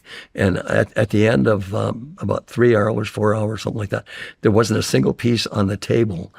And I had orders for 450 more carvings. Whoa. Yes. And it stayed like that for the next 20 years. Just, I never caught up in 20 years. It just order year after year. And I would do a show maybe, or call a store and they said, can you get this. And they knew the quality level, and they knew I would deliver and all that. It was like that for 20 years. And I raised the family on carving, and I still carve. It's been great. And with everything, there's little anecdotes that you can pick up in life, you know. It's like I see people that do carvings with ivory, and I look at the carvings, and they're not necessarily good. You know, he's got some years to go, you know. But I look at that, and what's going to happen, and it does happen, is that the media, the ivory carries over poor work. You know, so people desperately want an ivory carving, and if anything, the store can say it's primitive art, and excuse the poor carving. You know, and so that works, and I can sell things that way.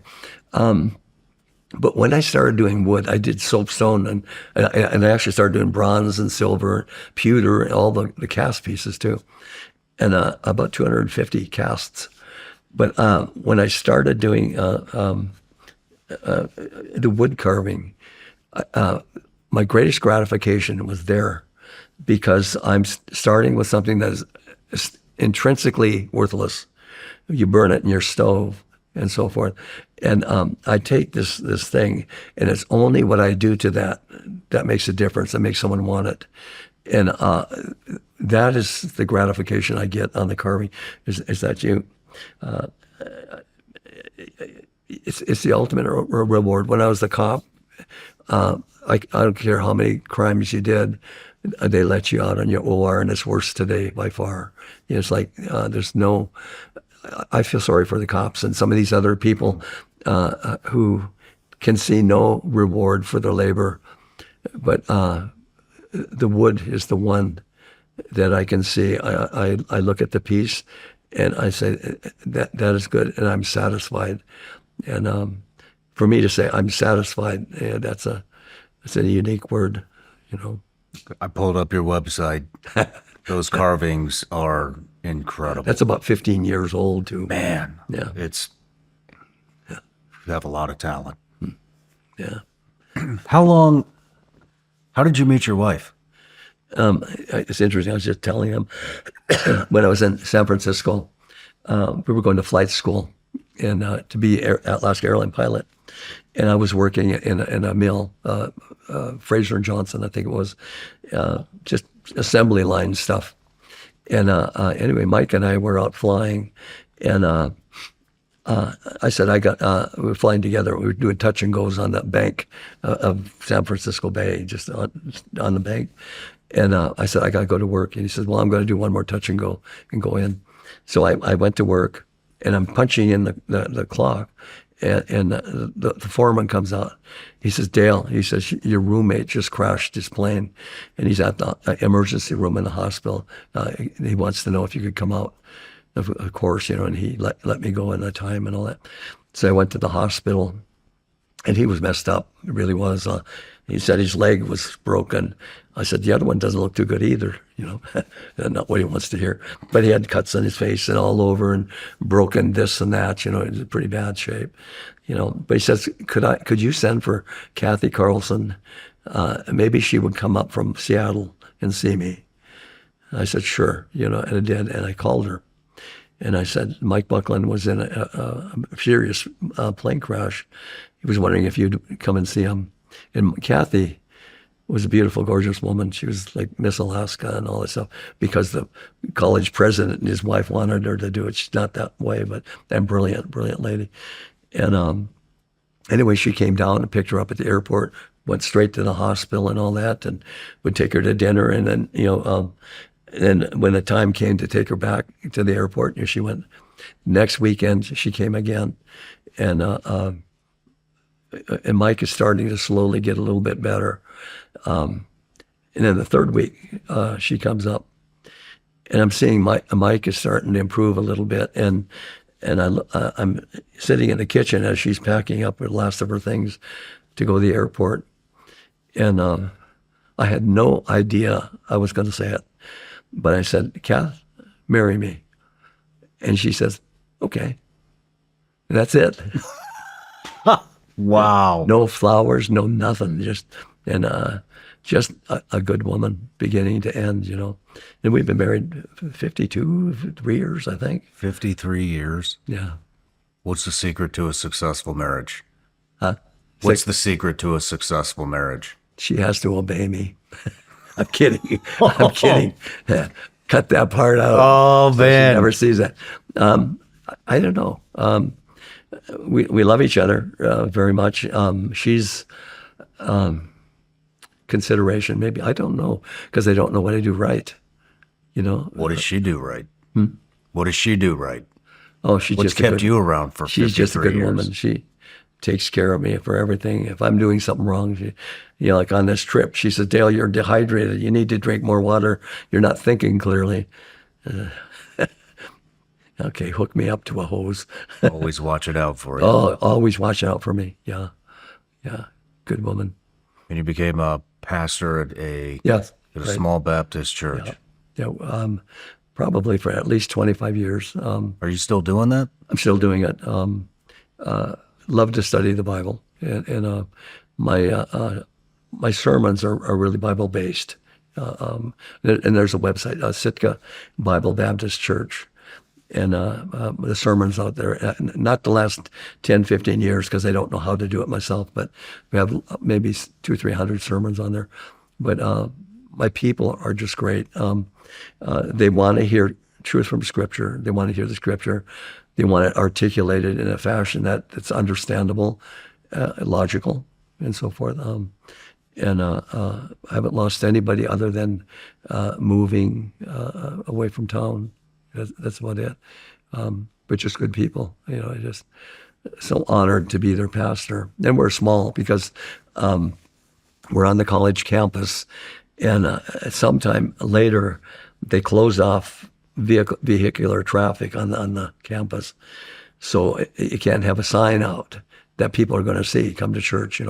So it's word of mouth, things like that. Yeah. But I have just good people, all down the line. What is what is one truth from Scripture that you One truth. wish everybody knew? Since you say one truth from Scripture, I would have to relate it to not the plan of salvation. I'd have to relate it to the starting point. The Scripture is true and reliable. So when you look at it, you can count on it being true and then find all the other answers. Does that make sense? It does. Yeah, because I see so many people, sound reasoning, logic, some of these things that are missing, they're not taught in school. Absolutely, people don't know how to think. They listen to the propaganda and all that kind of a thing, and they believe it without thinking. And it's so sad. It's sad that America, beginning as it was, no longer has the ability to think clearly. Even Ivy League colleges, you're getting propaganda mills rather than how to think. Logic. I taught logic a couple times. Logic and thinking. And it's sad. It is critical thinking is departing this country at a rapid pace. And, but I will say that it looks like the younger generations are smartening up to this shit. Yeah. So that gives me hope for my kids. Yes. You could be a good dad. How old are your kids? How old are my kids? Yeah. They're both toddlers. They're both what? Toddlers. Toddlers? Yeah, 4 and 2. Cool. But That's a beautiful age, too. it's a fun age. Oh, gee. Going camping this weekend. Yeah. Oh, good. Good. So, yeah. Well, Dale, once again, I'm honored to be able to share your story, and it was an honor to meet with you and shoot with you and get your story and just get to know you. So Thank you. And I appreciate it. And I hope there was something of help to somebody out there. Yeah. a lot of nuggets in there. Good. Thank you. God bless. You too.